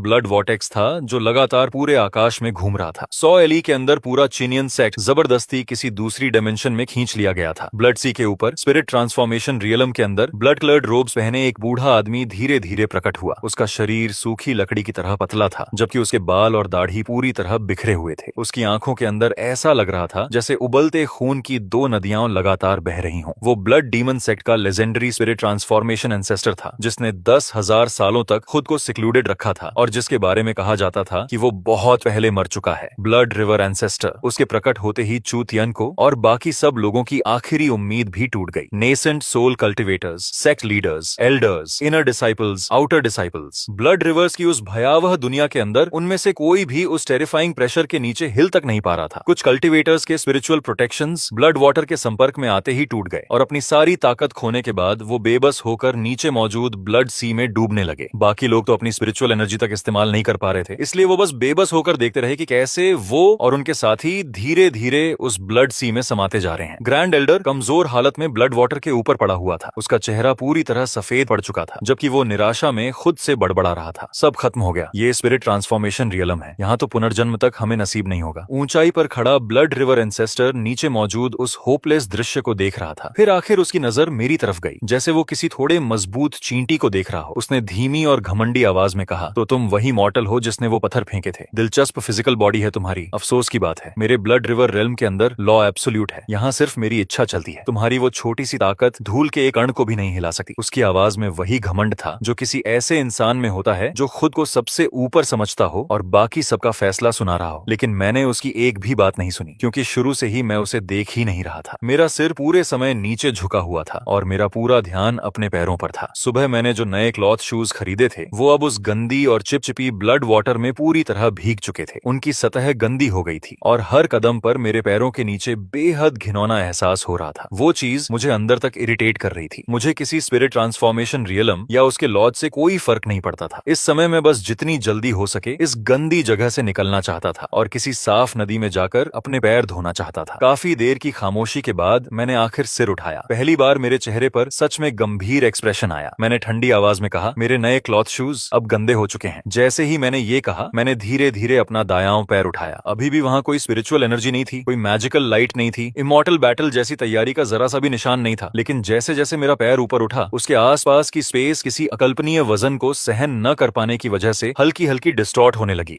मेरी पैंट का कपड़ा अचानक फट गया और धीरे धीरे मेरी टांग की मसल्स दिखाई देने लगी, जैसे स्वर्ग ने खुद ब्लैक आयरन को फौज करके उन्हें बनाया हो। अगले ही पल मैंने अपने नीचे मौजूद उस एंडलेस ब्लड सी की तरफ देखा और पूरी ताकत से पैर पटक दिया। बूम! वो स्टॉम्प ऐसा नहीं लगा जैसे किसी ने जमीन पर कदम रखा हो। ऐसा लगा जैसे पूरी दुनिया पर किसी विशाल हथौड़े से सीधा वार किया गया हो। ब्लड ओशन की सतह पर सफेद शॉक वेव फट पड़ी और जहां जहां वो गुजरी वहां मौजूद वो एंडलेस ब्लड सी जो नेसेंट सोल कल्टिवेटर्स तक को फंसा सकती थी, एक पल भी टिक नहीं पाई। वो भयानक हीट और एक्सप्लोसिव फोर्स की वजह से तुरंत भाप में बदलकर गायब हो गई। सिर्फ एक स्टॉम्प में पूरा ब्लड सी सूख गया। उसके ठीक बाद पूरा ब्लड रिवर रेल्म हिंसक तरीके से टूटने लगा। वो डिमेंशन ऐसे मुड़ने लगी जैसे किसी विशाल हथौड़े ने सीधे उसके बीच में प्रहार किया हो और हर तरफ अनगिनत क्रैक्स फैल गए। ब्लड रिवर एंसेस्टर के चेहरे पर मौजूद घमंड उसी पल जम गया। अगले ही क्षण पूरी स्पेस टूटकर बिखर गई और रेल्म के लॉज की रीबाउंड फोर्स सीधे उसी पर वापस आ गिरी। उसकी ऑरा बेहद कमजोर हो गई और उसके शरीर को तुरंत इरिवर्सिबल डैमेज पहुंच गया। सबकी नजर एक पल के लिए धुंधली हुई और जब सबने दोबारा होश संभाला तब हम फिर से चीनियन सेक्ट के ट्रेनिंग ग्राउंड्स के अंदर खड़े थे। हमारे ऊपर वही चमकता हुआ आसमान मौजूद था, जैसे कुछ देर पहले वाला ब्लड सी सिर्फ कोई बुरा सपना रहा हो। लेकिन आसमान में तैरता हुआ ब्लड रिवर एंसेस्टर अब इतना फीका पड़ चुका था कि वो किसी धुएं की लकीर जैसा लग रहा था जो कभी भी गायब हो सकती थी। वो मुझे ऐसी नजरों से घूर रहा था जिनमें अब सिर्फ अंतहीन डर बचा था। उसने कांपती आवाज में कहा, तुमने कभी स्पिरिचुअल पावर इस्तेमाल ही नहीं की, तुमने लॉस पर भरोसा नहीं किया, फिर तुम्हारी ताकत ने स्पेस तक को कैसे कुचल दिया। लेकिन वो अपनी बात पूरी कर पाता उससे पहले ही उसके इमॉर्टल बॉडी पर बची हुई आफ्टर शॉक टूट पड़ी। एक जोरदार धमाके के साथ उसका शरीर और आत्मा दोनों राख में बदलकर आसमान में बिखर गए। उसके पीछे सिर्फ एक हल्की चमकती हुई स्टोरेज रिंग बची, जो आसमान से गिरते हुए साफ मेटालिक लैंग की आवाज के साथ जमीन पर लुढ़क गई। उसके अंदर एक डिवाइन ट्रांसफॉर्मेशन एंसेस्टर की पूरी संपत्ति मौजूद थी। चीनियन सेक्ट के बचे हुए हर इंसान की नजर उस रिंग पर जम गई और उनकी सांसें अनजाने में भारी होने लगी। फिर मैं धीरे धीरे उसकी तरफ बढ़ा और सबके दिल लगभग रुक गए। उन्हें लगा कि आखिरकार अब मैं भी किसी इमॉर्टल ट्रेजर में दिलचस्पी दिखाऊंगा। लेकिन जब मैं उस रिंग तक पहुंचा तो मैंने उसे एक बार देखा तक नहीं। मैंने उसे बस रास्ते में पड़े छोटे कंकड़ की तरह कैजुअली ठोकर मारकर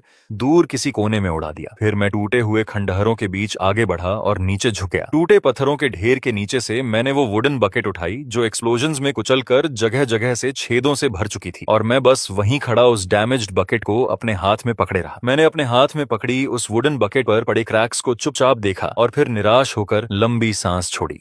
अब मुझे दोबारा टाउन जाकर नई बकेट खरीदनी पड़ेगी। उस भयानक बैटल के बाद पूरा चीनियन सेक्ट इतना शांत हो गया था कि वो साइलेंस भी अजीब लग रही थी। लेकिन वो खामोशी ज्यादा देर तक नहीं टिकी। अगले ही पल चू तियन को अचानक पागलों की तरह मेरी तरफ भागा और जमीन पर घिसटते हुए सीधे मेरे सामने आकर गिर पड़ा। उसने मेरे पैर को कसकर पकड़ लिया और बुरी तरह उलझी हुई आवाज में बोलने लगा, सीनियर ग्रेट एंसेस्टर मास्टर, कृपया इस डिसाइपल का सम्मान स्वीकार कीजिए। जैसे ही उसने ऐसा किया, उसके पीछे मौजूद हजारों डिसाइपल्स एक साथ घुटनों पर गिर पड़े। ऐसा लग रहा था जैसे इंसानों का अंतहीन समुद्र जमीन पर झुक गया हो और उनकी आवाजों की गूंज से माउंटेन गेट्स तक कांप उठे। Welcome back great ancestor master, कृपया हमें माफ कर दीजिए एंसेस्टर मास्टर, एंसेस्टर मास्टर। इतना शोर सुनकर मेरा सिर दर्द करने लगा। मैंने नीचे चू तियन को की तरफ देखा जो पूरी ताकत से मेरे पैर से चिपका हुआ था। मैंने हल्का सा भौहें सिकोड़कर अपना पैर झटका, छोड़ो, लेकिन उसने छोड़ने के बजाय और कसकर पकड़ लिया। एंसेस्टर मास्टर, आप हमारे चीनियन सेक्ट के हेवंस हैं, आप कल्टीवेशन के रास्ते पर हमारे गाइड हैं। अब मुझे उसकी बातें सुनने में आलस आने लगा था। मैंने घुटनों पर झुकी भीड़ की तरफ नजर घुमाई और शांत आवाज में कहा, आज के बाद जो भी चेनी पीक पर चढ़कर मेरी फार्मिंग डिस्टर्ब करेगा, मैं उस पर पत्थर फेंकूंगा। पूरा इलाका तुरंत शांत हो गया। अगले ही सेकंड सबको वो भयानक दृश्य याद आ गया जब जलते हुए मीटियर्स जमीन से आसमान की तरफ उड़ रहे थे। चू तियन को ऐसे उछला जैसे उसे बिजली लग गई हो। उसने तुरंत मेरा पैर छोड़ दिया, 3 कदम पीछे हटकर दोबारा ठीक से घुटनों पर बैठ गया और जोर से बोला, यह डिसाइपल सम्मान पूर्वक एंसेस्टर मास्टर के आदेश का पालन करेगा। उस दिन के बाद चेनी पीक पूरे चीनियन सेक्ट की सबसे सेक्रेड और सबसे टेरिफाइंग जगह बन गई। सिर्फ डिसाइपल्स और एल्डर्स ही नहीं, बल्कि ऊपर उड़ने वाले पक्षी तक उस इलाके से बचकर निकलते थे। धीरे धीरे सेक्ट के अंदर एक अजीब ट्रेडिशन भी बन गया। कल्टीवेशन शुरू करने से पहले डिसाइपल्स पहले चेनी पी की दिशा में सम्मान से झुकते थे। लेकिन मुझे इन सब चीजों की परवाह करने का समय ही नहीं था। मैं इरिगेशन चैनल्स ठीक करने, फार्मलैंड रिपेयर करने और उस आधी मरी हुई स्पिरिचुअल रूट को दोबारा जिंदा करने के तरीकों के बारे में सोचने में व्यस्त था। आधा महीना बीत गया और जैसे ही चीनियन सेक्ट धीरे धीरे उस बड़ी बैटल की तबाही से उबरने लगा, तभी अचानक जोंगजो से एक गोल्डन डिक्री सेक्ट के मेन हॉल में पहुंचा। तियन लैंड रियल्म के सबसे बड़े अपॉर्चुनिटीज में से एक सामने आने वाला था। एंशिएंट इमॉर्टल वेनेरेबल का सीक्रेट रियलम खुलने वाला था। जैसे ही ये खबर फैली, सेक्ट एल्डर्स पहले एक्साइटमेंट से भर गए, लेकिन थोड़ी ही देर बाद सबके चेहरे फिर निराशा से भर गए। चीनियन सेक्ट बहुत कमजोर था। वो जोंगजो की सेक्रेड लैंड्स और एंशिएंट क्लैंस के खिलाफ कैसे कम्पीट कर सकता था? वो फैक्शंस इमॉर्टल्स बनने के मौके के लिए लड़ रहे थे, जबकि अगर चीनियन सेक्ट अंदर गया भी तो शायद उन्हें कुछ भी हासिल नहीं होता। तभी अचानक चू तियन को ने उंगलियां चटकाईं और उसकी आंखें चमक उठी। एंसेस्टर मास्टर यहाँ हैं। उसकी वो एक लाइन सुनते ही सब जैसे अचानक जाग गए। सही बात थी, मैं यहाँ मौजूद था। कौन होली सन्स, कौन होली मेडन्स, कौन पियरलेस जीनियस, कौन सुप्रीम प्रोडिजीज। मेरे सामने क्या उनका भी वही हाल नहीं होता जो आसमान में उन बोन शिप्स का हुआ था? इसी वजह से चू तियन को ने तुरंत इंसेंस जलाया, स्नान किया, प्रॉपर रोब्स पहनी और सम्मान पूर्वक चेनी पी के बाहर आठ खड़ा हो गया। 3 स्टोन बैरियर्स के सामने खड़े होकर वो गहराई से झुका और जोर से बोला, यह डिसाइपल चू तियन को ग्रैंड एंसेस्टर मास्टर को एक महत्वपूर्ण बात बताना चाहता है। वो काफी देर तक आवाज लगाता रहा, लेकिन अंदर से कोई जवाब नहीं आया। आखिर खुद को रोक न पाने के बाद उसने सीधे अपना उद्देश्य बता दिया। एंसेस्टर मास्टर, एंशिएंट इमॉर्टल वेनेरेबल का सीक्रेट रियलम खुलने वाला है। हमारे चीनियन सेक्ट का भविष्य इसी अवसर पर निर्भर करता है। कृपया बाहर आइए। उसकी आवाज और भी पैशनेट हो गई। एंसेस्टर मास्टर, कृपया हमें लीड कीजिए। उन सभी जीनियसेस को हराइए और इमॉर्टल्स बनने का अवसर हासिल कीजिए। इस बार आखिर दरवाजा खुला। मैं जम्हाई लेते हुए बाहर निकला और कैजुअली उसकी तरफ देखा। मेरा जवाब सीधा था, मैं नहीं जा रहा। चू तियन को तुरंत घबरा गया। एंसेस्टर मास्टर,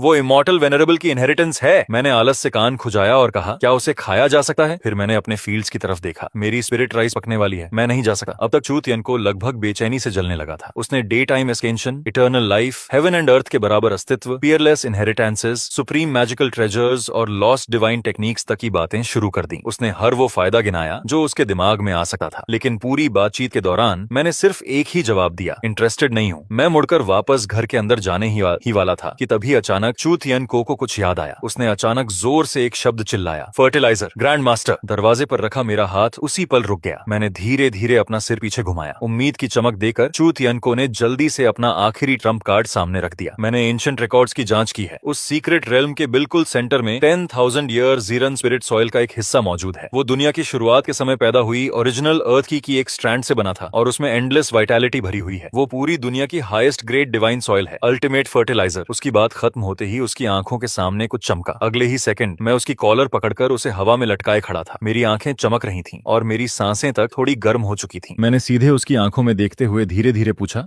10,000 ईयर फर्टिलाइजर पक्का? मेरी पकड़ चू तियन को की कॉलर पर इतनी ज्यादा कस चुकी थी कि उसका दम लगभग घुटने लगा था और उसकी आंखें तक उलटने लगी थीं, लेकिन फिर भी उसने पूरी ताकत से सिर हिलाया। हाँ बिल्कुल, 10,000 जिन तो छोड़िए, उससे शायद 1,00,000 जिन तक की स्पिरिट राइस भी उगाई जा सकती है। ये सुनते ही मैंने तुरंत उसे छोड़ दिया और वो धड़ाम से जमीन पर गिर पड़ा। उसके बाद मैं तुरंत मुड़ा और तेजी से घर के अंदर चला गया। यहीं रुको। अंदर काफी देर तक चीजें उलट पलट करने की आवाज आती रही। कुछ देर बाद मैं आखिर बाहर निकला और इस बार मेरे कंधों पर 3 विशाल स्नेक स्किन सैक्स लटके हुए थे। उन सैक्स पर 3 साधारण शब्द लिखे थे, प्रॉस्परस एनी ब्रांड। दूसरे हाथ में मैंने एक हो पकड़ी हुई थी जिसे इतना ज्यादा पॉलिश किया गया था कि वो लगभग किसी ट्रेजर आर्टिफैक्ट की तरह चमक रही थी। मैंने जमीन पर बैठकर सांस संभाल रहे चू तियन को की तरफ देखा और छोटा सा जवाब दिया, बहुत बातें हो गई, चलो। 1 घंटे बाद चीनियन सेक्ट के गेट्स के सामने ट्रांसपोर्टेशन अरे एक्टिवेट हो चुका था। वहां सिर्फ 3 लोग जाने वाले थे। सेक्ट मास्टर चू तियन को गंभीर एक्सप्रेशन के साथ खड़ा था, जबकि उसके बगल में मौजूद चू चानियाओ के चेहरे पर अब वो घमंडी एटीट्यूड बिल्कुल नहीं बचा था, जिससे वो पहले सबको खुद से नीचे समझता था। जिस दिन उसे सिर्फ सनफ्लावर सीड से क्लिफ वॉल पर ठोक दिया गया था और उसने अपनी आंखों से मुझे बोन शिप्स तोड़ते और नेसेंट सोल डोमेन को चलते देखा था, उसी दिन से उसकी नजरों में मेरे लिए हॉस्टिलिटी की जगह पागलपन जैसी वर्शिप आ चुकी थी। और जहां तक मेरी बात थी, मैं ग्रुप के सबसे आगे खड़ा था, एक जायंट सैक कंधे पर लटकाए हुए और बाकी 2 सैक्स अपनी कमर से बांधे हुए। मेरे हाथ में वही चमकती हो थी, जबकि पैरों में अब भी वही टूटे हुए स्ट्रॉ सैंडल्स पड़े थे। मुझे देखकर बिल्कुल ऐसा नहीं लग रहा था जैसे मैं इमॉर्टल डेस्टिनी के लिए कंपटीशन में जा रहा हूं। मैं ज्यादा किसी ऐसे किसान जैसा लग रहा था जो फर्टिलाइजर खरीदने मार्केट जा रहा हो। और ऊपर से मैं इम्पेशेंट भी होने लगा था। जल्दी करो, तुम लोग इतने स्लो क्यों होने हो? अगर हम देर से पहुंचे और सारा फर्टिलाइजर पहले ही कोई ले गया तो? अचानक रोशनी की चमक फूटी और हम तीनों ट्रांसपोर्टेशन अरे के अंदर गायब हो गए। अगले ही पल हम जोंगो फॉलन इमॉर्टल वैली में पहुंच चुके थे। आसपास की स्पेस हल्की डिस्टॉर्ट हुई, जबकि स्पिरिचुअल लाइट हर तरफ फैल गई और वहां पहुंचते ही मुझे हेवन एंड अर्थ एनर्जी की इतनी घनी मौजूदगी महसूस हुई कि वो लगभग मेरे अस्तित्व के बिल्कुल उलट थी। पूरी वैली ग्रैंड इमॉर्टल ऑरा से भरी हुई थी। हर तरफ फ्रेशेस्ट ट्रेजर्स चमक रहे थे और ऑस्पिशियस लाइट पूरे इलाके को रोशन कर रही थी। ऊपर आसमान में सेक्रेड लैंड्स के होली सन्स 9 सिर वाले ड्रैगन्स द्वारा खींचे जा रहे गोल्डन चैरियट्स पर बैठे हुए थे, जबकि कुछ लोग 7 कलर्ड फ्लाइंग सोर्ड्स के ऊपर खड़े थे।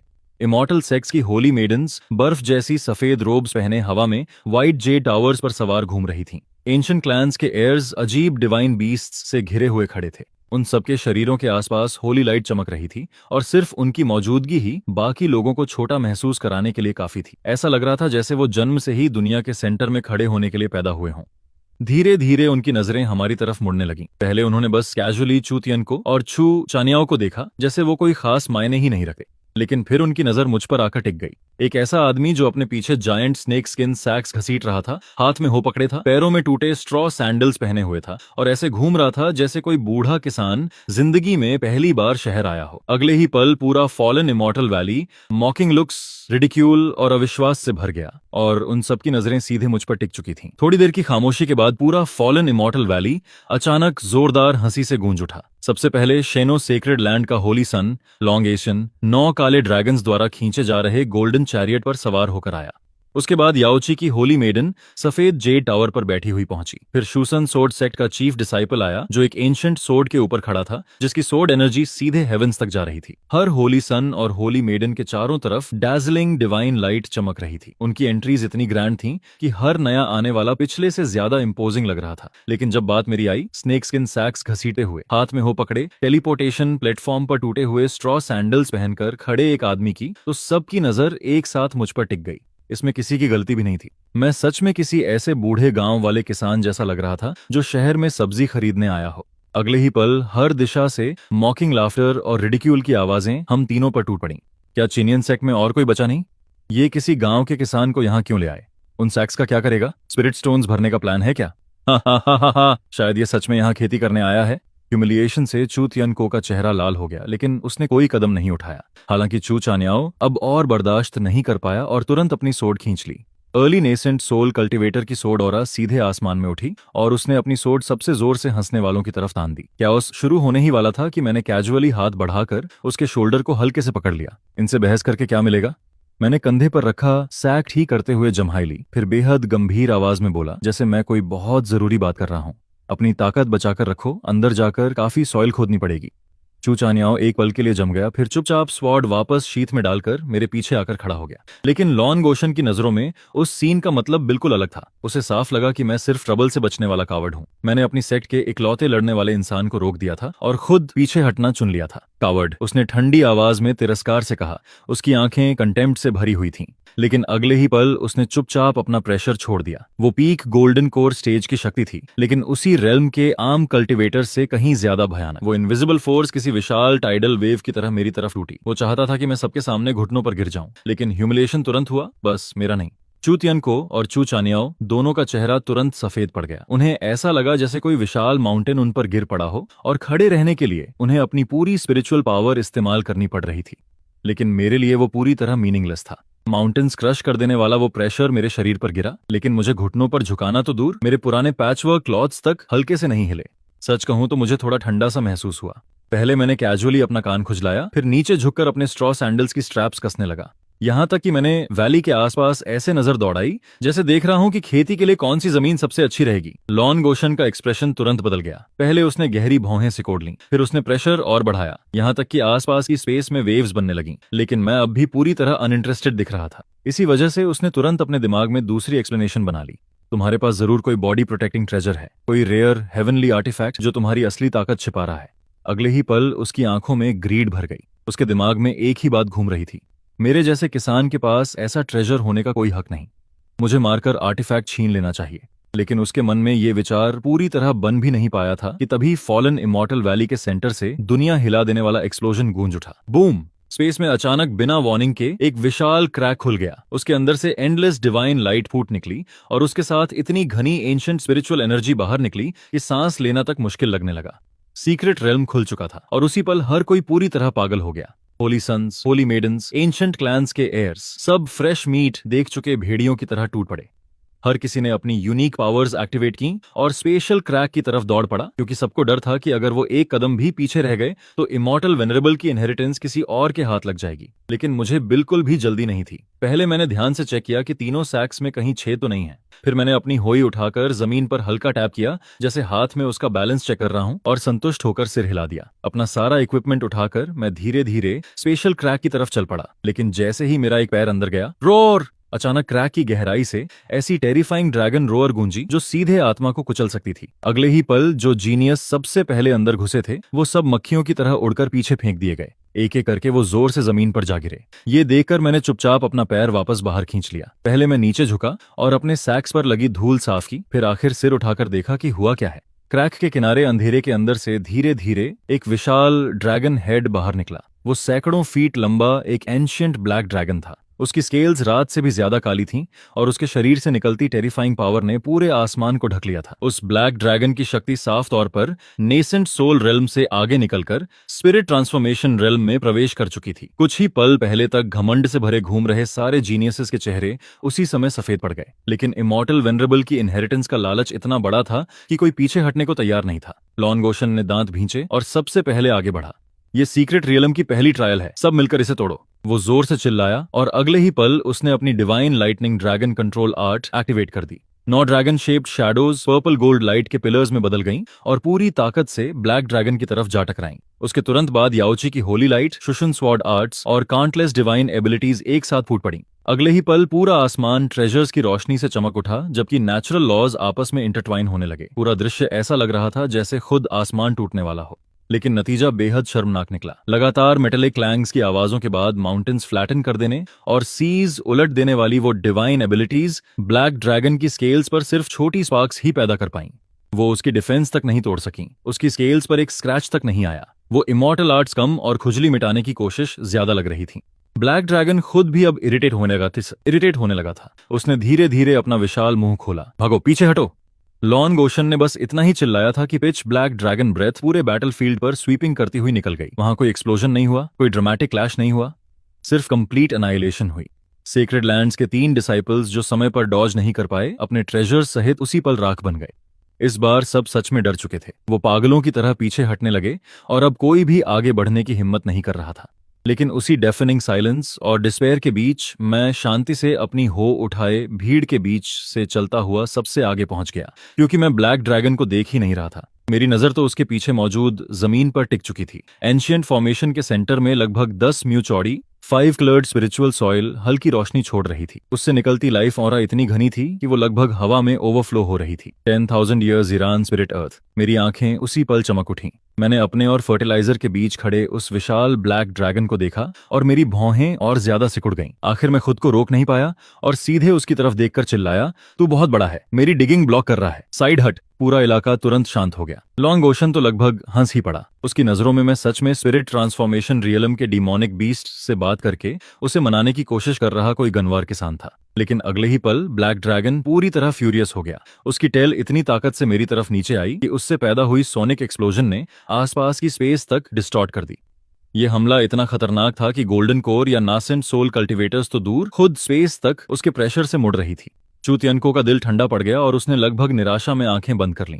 लेकिन मैंने डॉज करने की कोशिश तक नहीं की। टेल मेरे सिर पर गिरने ही वाली थी कि मैंने आलस से अपना दायां हाथ उठाया और उसे पकड़ लिया। बूम! वो टेल जो नासेंट सोल कल्टिवेटर की सोल तक क्रश कर सकती थी, अचानक मेरी हथेली में रुक गई। उसके पीछे की सारी काइनेटिक फोर्स मेरे हाथ को छूते ही ऐसे गायब हो गई जैसे कोई बबल फूटकर खत्म हो जाए। ऐसा लगा जैसे कुछ हुआ ही नहीं। आसपास खड़े सब लोग मुंह खोले, बस मुझे घूरते रह गए।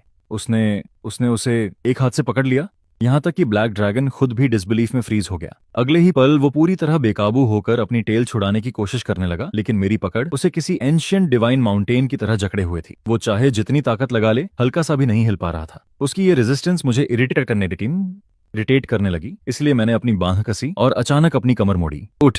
सिर्फ एक मोशन में मैंने 100 जांग लंबे उस spirit transformation realm black dragon को सीधे जमीन से उखाड़ लिया। उसकी टेल पकड़कर मैं उस विशाल ड्रैगन को हवा में ऐसे घुमाने लगा जैसे कोई जाइगैंटिक ब्लैक विंडमिल पूरे आसमान में रोरिंग कर रही हो। लॉन्ग एशियन का वही फॉलोअर जो पहले मुझ पर हंस रहा था, उसके पैरों से उसी पल ताकत निकल गई और वो सीधे जमीन पर गिर पड़ा। लेकिन मैं अब भी नहीं रुका था। मैंने देखा कि 10,000 ईयर्स ईरान स्पिरिट अर्थ के ऊपर एंशिएंट फॉर्मेशन प्रोटेक्शन बना रही है और मैंने एक पल भी हेजिटेट नहीं किया। मैंने सीधे ब्लैक ड्रैगन को उठाकर उसी फॉर्मेशन पर दे मारा। बूम!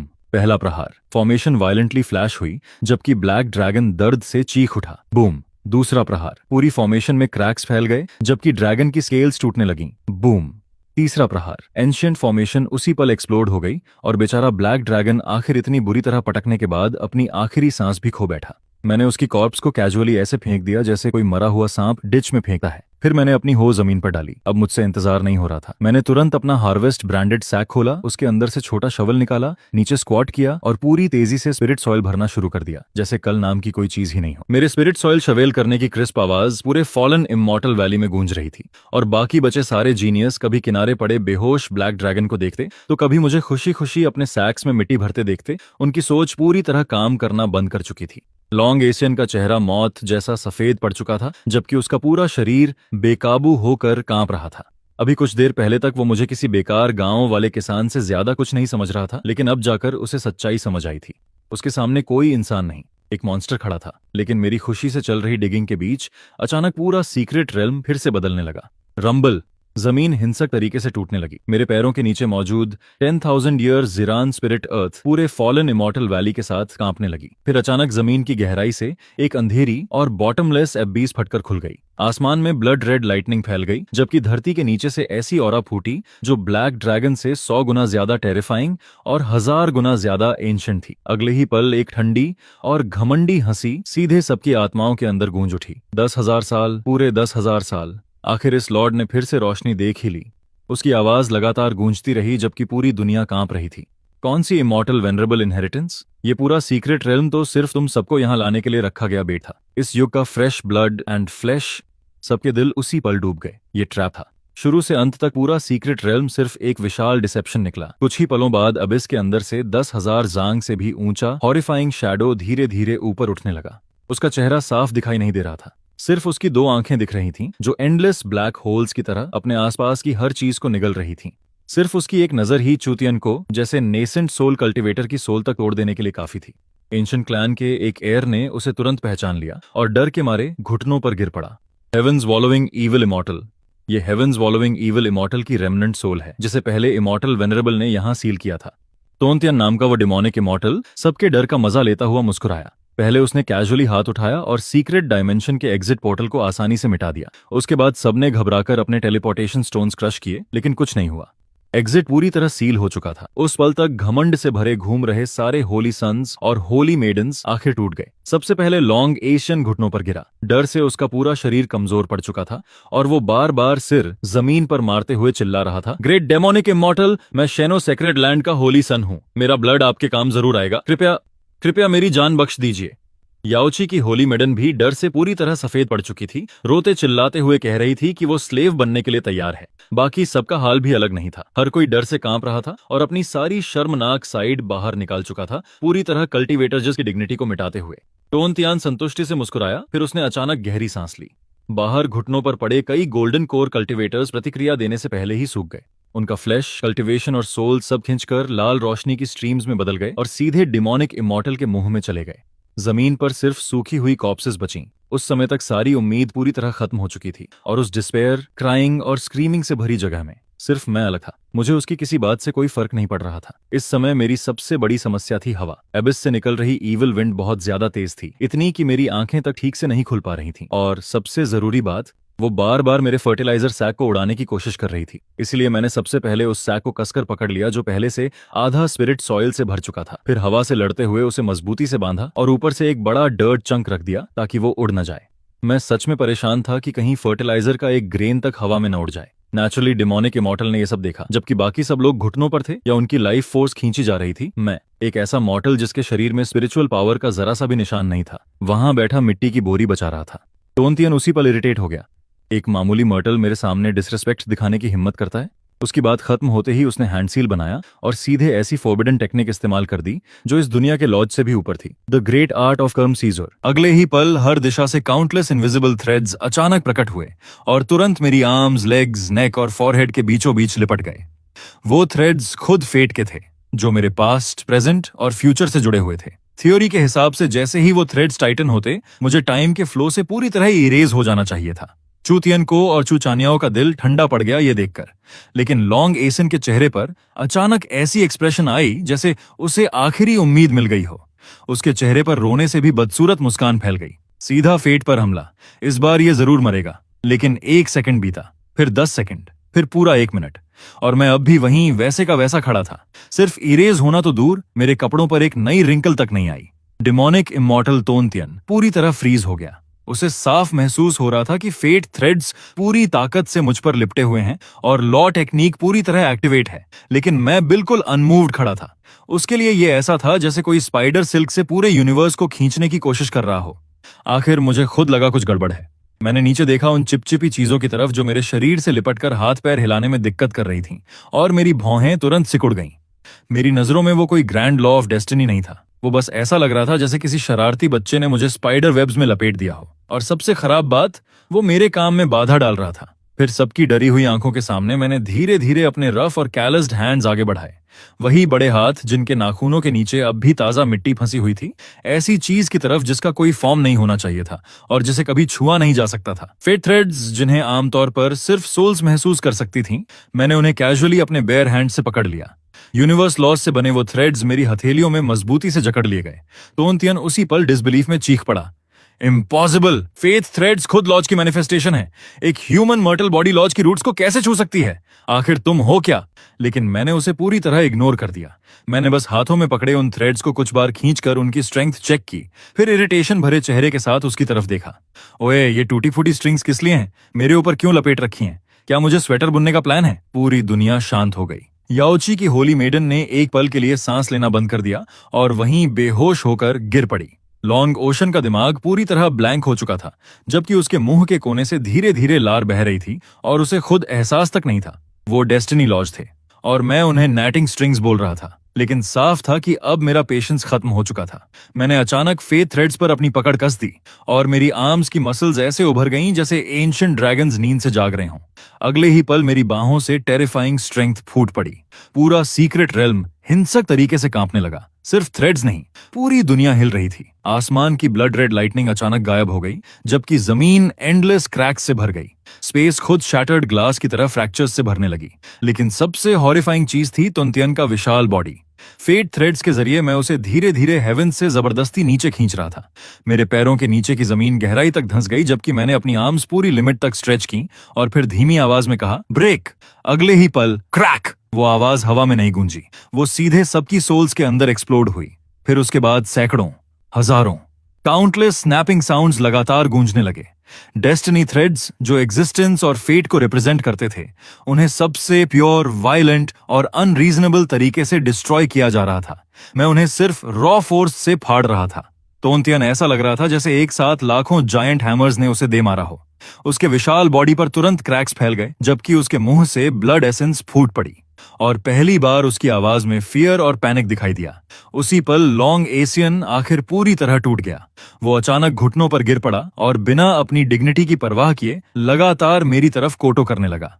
बाकी जीनियस ने यह देखा तो जैसे उन्हें सर्वाइवल की आखिरी उम्मीद मिल गई हो। एक एक करके सब मेरे सामने घुटनों पर गिर पड़े और डेस्परेटली मर्सी की भीख मांगने लगे।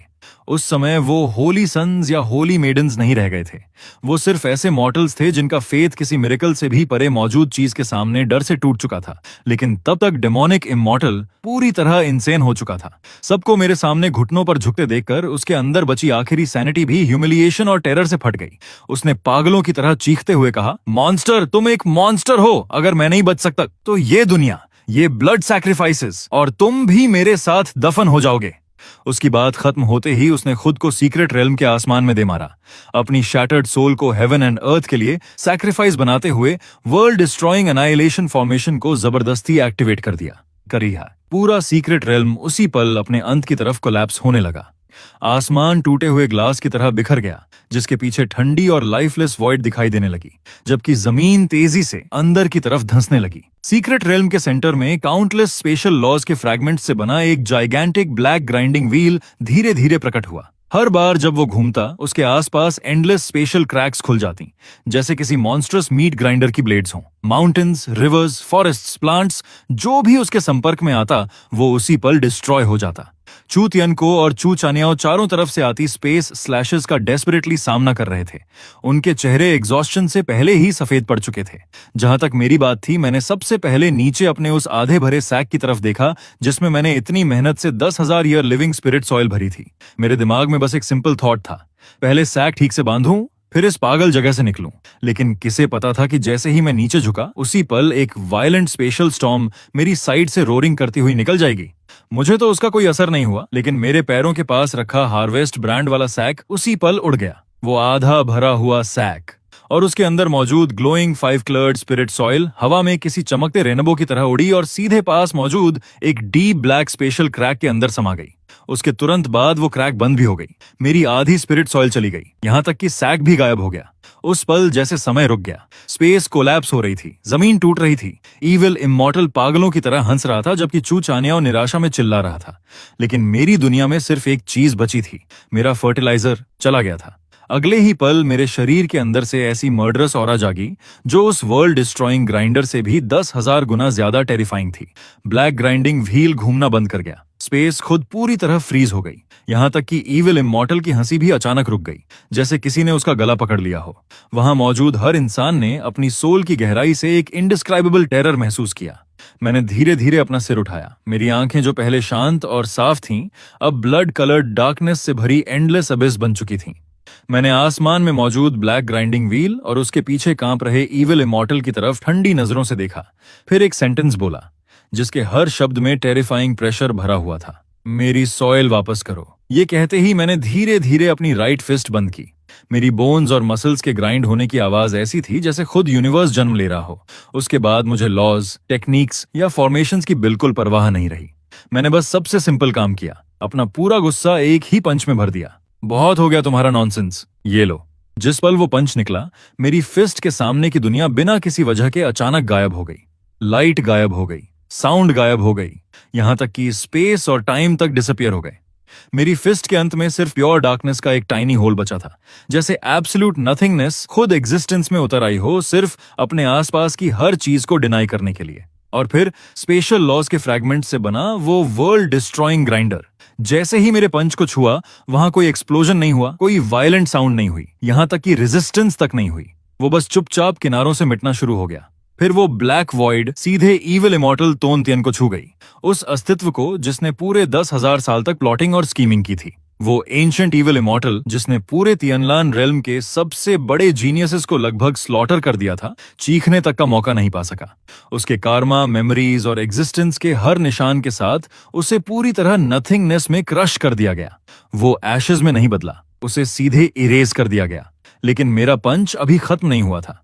ग्राइंडर और इविल इमॉर्टल को मिटाने के बाद वो सीधा सीक्रेट रेल्म की बैरियर से जा टकराया। क्रैक! एक तेज आवाज गूंजी जिसने सबकी सोल्स तक हिला दी, और अगले ही पल पूरा ब्लड रेड स्काई टूटे हुए ग्लास की तरह बिखर गया। बिलियंस ऑफ ब्लैक क्रैक्स पूरे सीक्रेट रेल्म में फैल गईं। फिर अगले ही सेकंड वो पूरा मिनिएचर वर्ल्ड अंदर से सिर्फ मेरे एक पंच की वजह से डिस्ट्रॉय हो गया। फ्रैगमेंटेड स्पेस हर दिशा में बिखर गई, जबकि सबके पैरों के नीचे की जमीन गायब हो गई। सारे सर्वाइवर्स एक साथ नीचे गिरे, और जब उन्होंने दोबारा आंखें खोली तो वो सेंट्रल स्टेट के फॉलन इमॉर्टल वैली में फेंके गए पुराने सैक्स की तरह जमीन पर आकर गिरे। आसमान के ऊपर एक इनॉर्मस ब्लैक होल दिखाई दे रहा था, जैसे किसी ने हेवन का एक हिस्सा जबरदस्ती उखाड़कर हटा दिया हो। सिर्फ उसे देखना ही टेरिफाइंग था। लॉन्ग ओशन, याओची की होली मेडेन, चू तियान को सब जमीन पर फैले हुए कांप रहे थे। ब्लैक होल की तरफ नजर उठाने तक से उनके अंदर हॉरर भर जा रहा था। लेकिन उसी समय रबल के बीच से कपड़ों से धूल झाड़ने की आवाज आई। मैं गालियां बड़बड़ाते हुए ब्रोकन स्टोन्स के ढेर से खड़ा हुआ, और मेरे हाथ में अब भी हर्वेस्ट ब्रांड लिखा हुआ फटा हुआ आधा सैक था। सैक का ओपनिंग पूरी तरह फट चुका था और उसके अंदर कुछ नहीं बचा था। मैंने नीचे सिर झुकाकर उसे देखा, फिर आसपास के रूइंड सराउंडिंग्स की तरफ नजर डाली। जितना ज्यादा सोचता उतना ज्यादा गुस्सा आता। धत्त तेरे की, कैसा ट्रैश सीक्रेट रेल्म था वो। सॉइल बेकार थी, ऊपर से हवा भी पागलों जैसी तेज थी। आधे दिन की मेहनत पूरी वेस्ट हो गई। ये कहने के बाद मैंने कैजुअली उस फटे हुए सैक को फेंक दिया, अपनी हो उठाई जिसे मैंने शुरू से अंत तक छोड़ा तक नहीं था, और वापस मुड़कर चल पड़ा। जैसे ही मैं आगे बढ़ा, जमीन पर पड़े सारे होली सन्स और होली मेडन्स ऐसे पैनिक में पीछे रेंगने लगे जैसे उन्होंने कोई गोस्ट देख लिया हो। मैं जितना एक कदम आगे बढ़ाता वो उतना पीछे हट जाते। आखिर पूरा फॉलन इमॉर्टल वैली मेरे लिए खुद ब खुद एक विशाल रास्ता खोलकर खड़ा हो गया। हर कोई अपनी कमर 90 डिग्रीज तक झुकाए सिर नीचे किए खड़ा था, इतनी खामोशी में कि कोई जोर से सांस लेने की हिम्मत तक नहीं कर रहा था। ऐसा लग रहा था जैसे मॉर्टल्स के बीच चल रहे किसी एंशिएंट गॉड को विदा किया जा रहा हो। चुतियन को और चू चोंग जाओ जल्दी से जमीन से उठे और मेरे पीछे पीछे चलने लगे। चलते चलते चू चोंग जाओ की आंखें और ज्यादा चमकने लगी। पहले उसने मेरी पीठ की तरफ देखा जहां मैं अपनी हो घसीटते हुए चल रहा था, फिर उसने सिर उठाकर आसमान में मौजूद इनॉर्मस ब्लैक होल को देखा। ऐसा लगा जैसे उसके दिमाग के अंदर थंडर एक्सप्लोड हुआ हो और उसे अचानक एनलाइटनमेंट मिल गई हो। कौन सा सोर्ड पाथ, कौन से लॉज, कौन सी डिवाइन एबिलिटीज, ये सब मीनिंगलेस हैं। एब्सोल्यूट स्ट्रेंथ के सामने हर ट्रिक और टेक्निक सिर्फ इल्यूजन है। उसके होंठ बुरी तरह कांप रहे थे, जबकि एक्साइटमेंट से उसका पूरा शरीर हिल रहा था। वो लगातार खुद से बड़बड़ाता जा रहा था। अब समझ आया। दाओ gave birth to one, one gave birth to two, two gave birth to three, and three gave birth to all things. लेकिन all things का origin, क्या वो हमेशा से वही नहीं था? यही है, यही असली आंसर है। उसी दिन से उसने तय कर लिया कि वो अब सोर्ड्समैनशिप प्रैक्टिस नहीं करेगा। उसकी जगह वो आयन उठाएगा और अपनी सारी स्पिरिचुअल एनर्जी फिजिकल बॉडी मजबूत करने में लगाएगा। वहीं दूसरी तरफ मुझे उसकी किसी स्ट्रेंज रियलाइजेशन से कोई मतलब नहीं था।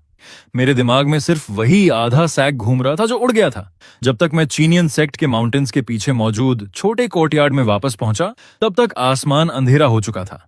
10,000 ईयर स्पिरिट सॉइल का आधा सैक खो देने की वजह से मेरा मूड बेहद खराब था। लेकिन जब मैंने फटे हुए सैक को उलट पलट कर देखा तो सबसे नीचे से 5 क्लर्ड स्पिरिट सॉइल की छोटी सी हैंडफुल अचानक बाहर गिर पड़ी। वो ज्यादा नहीं थी, लेकिन कुछ न होने से तो बेहतर थी। मेरी आंखें तुरंत चमक उठी। मैंने जल्दी से उस प्रेशियस फर्टिलाइजर को उठाया और केयरफुली अपनी स्पिरिट राइस फील्ड में फैला दिया। जैसा मैंने सोचा था वैसे ही कई स्पिरिट राइस स्टॉक्स तुरंत विजिबली हेल्थियर और वाइब्रेंट हो गए। उनकी लीव्स लाइफ से भरी हुई दिख रही थीं और उनके आसपास की वाइटैलिटी ऑरा भी नोटिसेबली थिक हो गई। आखिरकार मेरे चेहरे पर पहली बार सैटिस्फाइड स्माइल आई। कम से कम ये ट्रिप पूरी तरह वेस्ट नहीं गई। लेकिन जैसे ही मैं संतुष्ट होकर अंदर जाकर खाना बनाने की सोचने लगा, बूम! अचानक आसमान में डेफनिंग थंडर फूटा। मैंने जैसे ही ऊपर देखा, मेरा एक्सप्रेशन तुरंत डार्क हो गया। जो नाइट स्काई अभी साफ था, वो अब समहाउ एक जाइगेंटिक 9 कलर ट्रिब्यूलेशन क्लाउड से पूरी तरह ढक चुका था।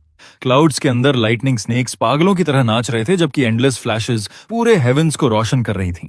आसमान से धीरे धीरे ऐसी टेरिफाइंग प्रेशर उतर रही थी कि पूरे त्यानलन रियलम का हर लिविंग बीइंग डर से कांपने लगा। मैं उस ट्रिब्युलेशन क्लाउड को घूरता रहा, जबकि मेरी ब्राउज और ज्यादा सिकुड़ गईं। चेहरा अनॉयंस और वरी से भर गया। अब क्या हुआ? मौसम अचानक फिर क्यों बदल गया? कहीं जोरदार बारिश तो नहीं होने वाली? मैंने अभी अभी फील्ड में फर्टिलाइजर डाली है, उम्मीद है बारिश उसे बहाकर नहीं ले जाएगी।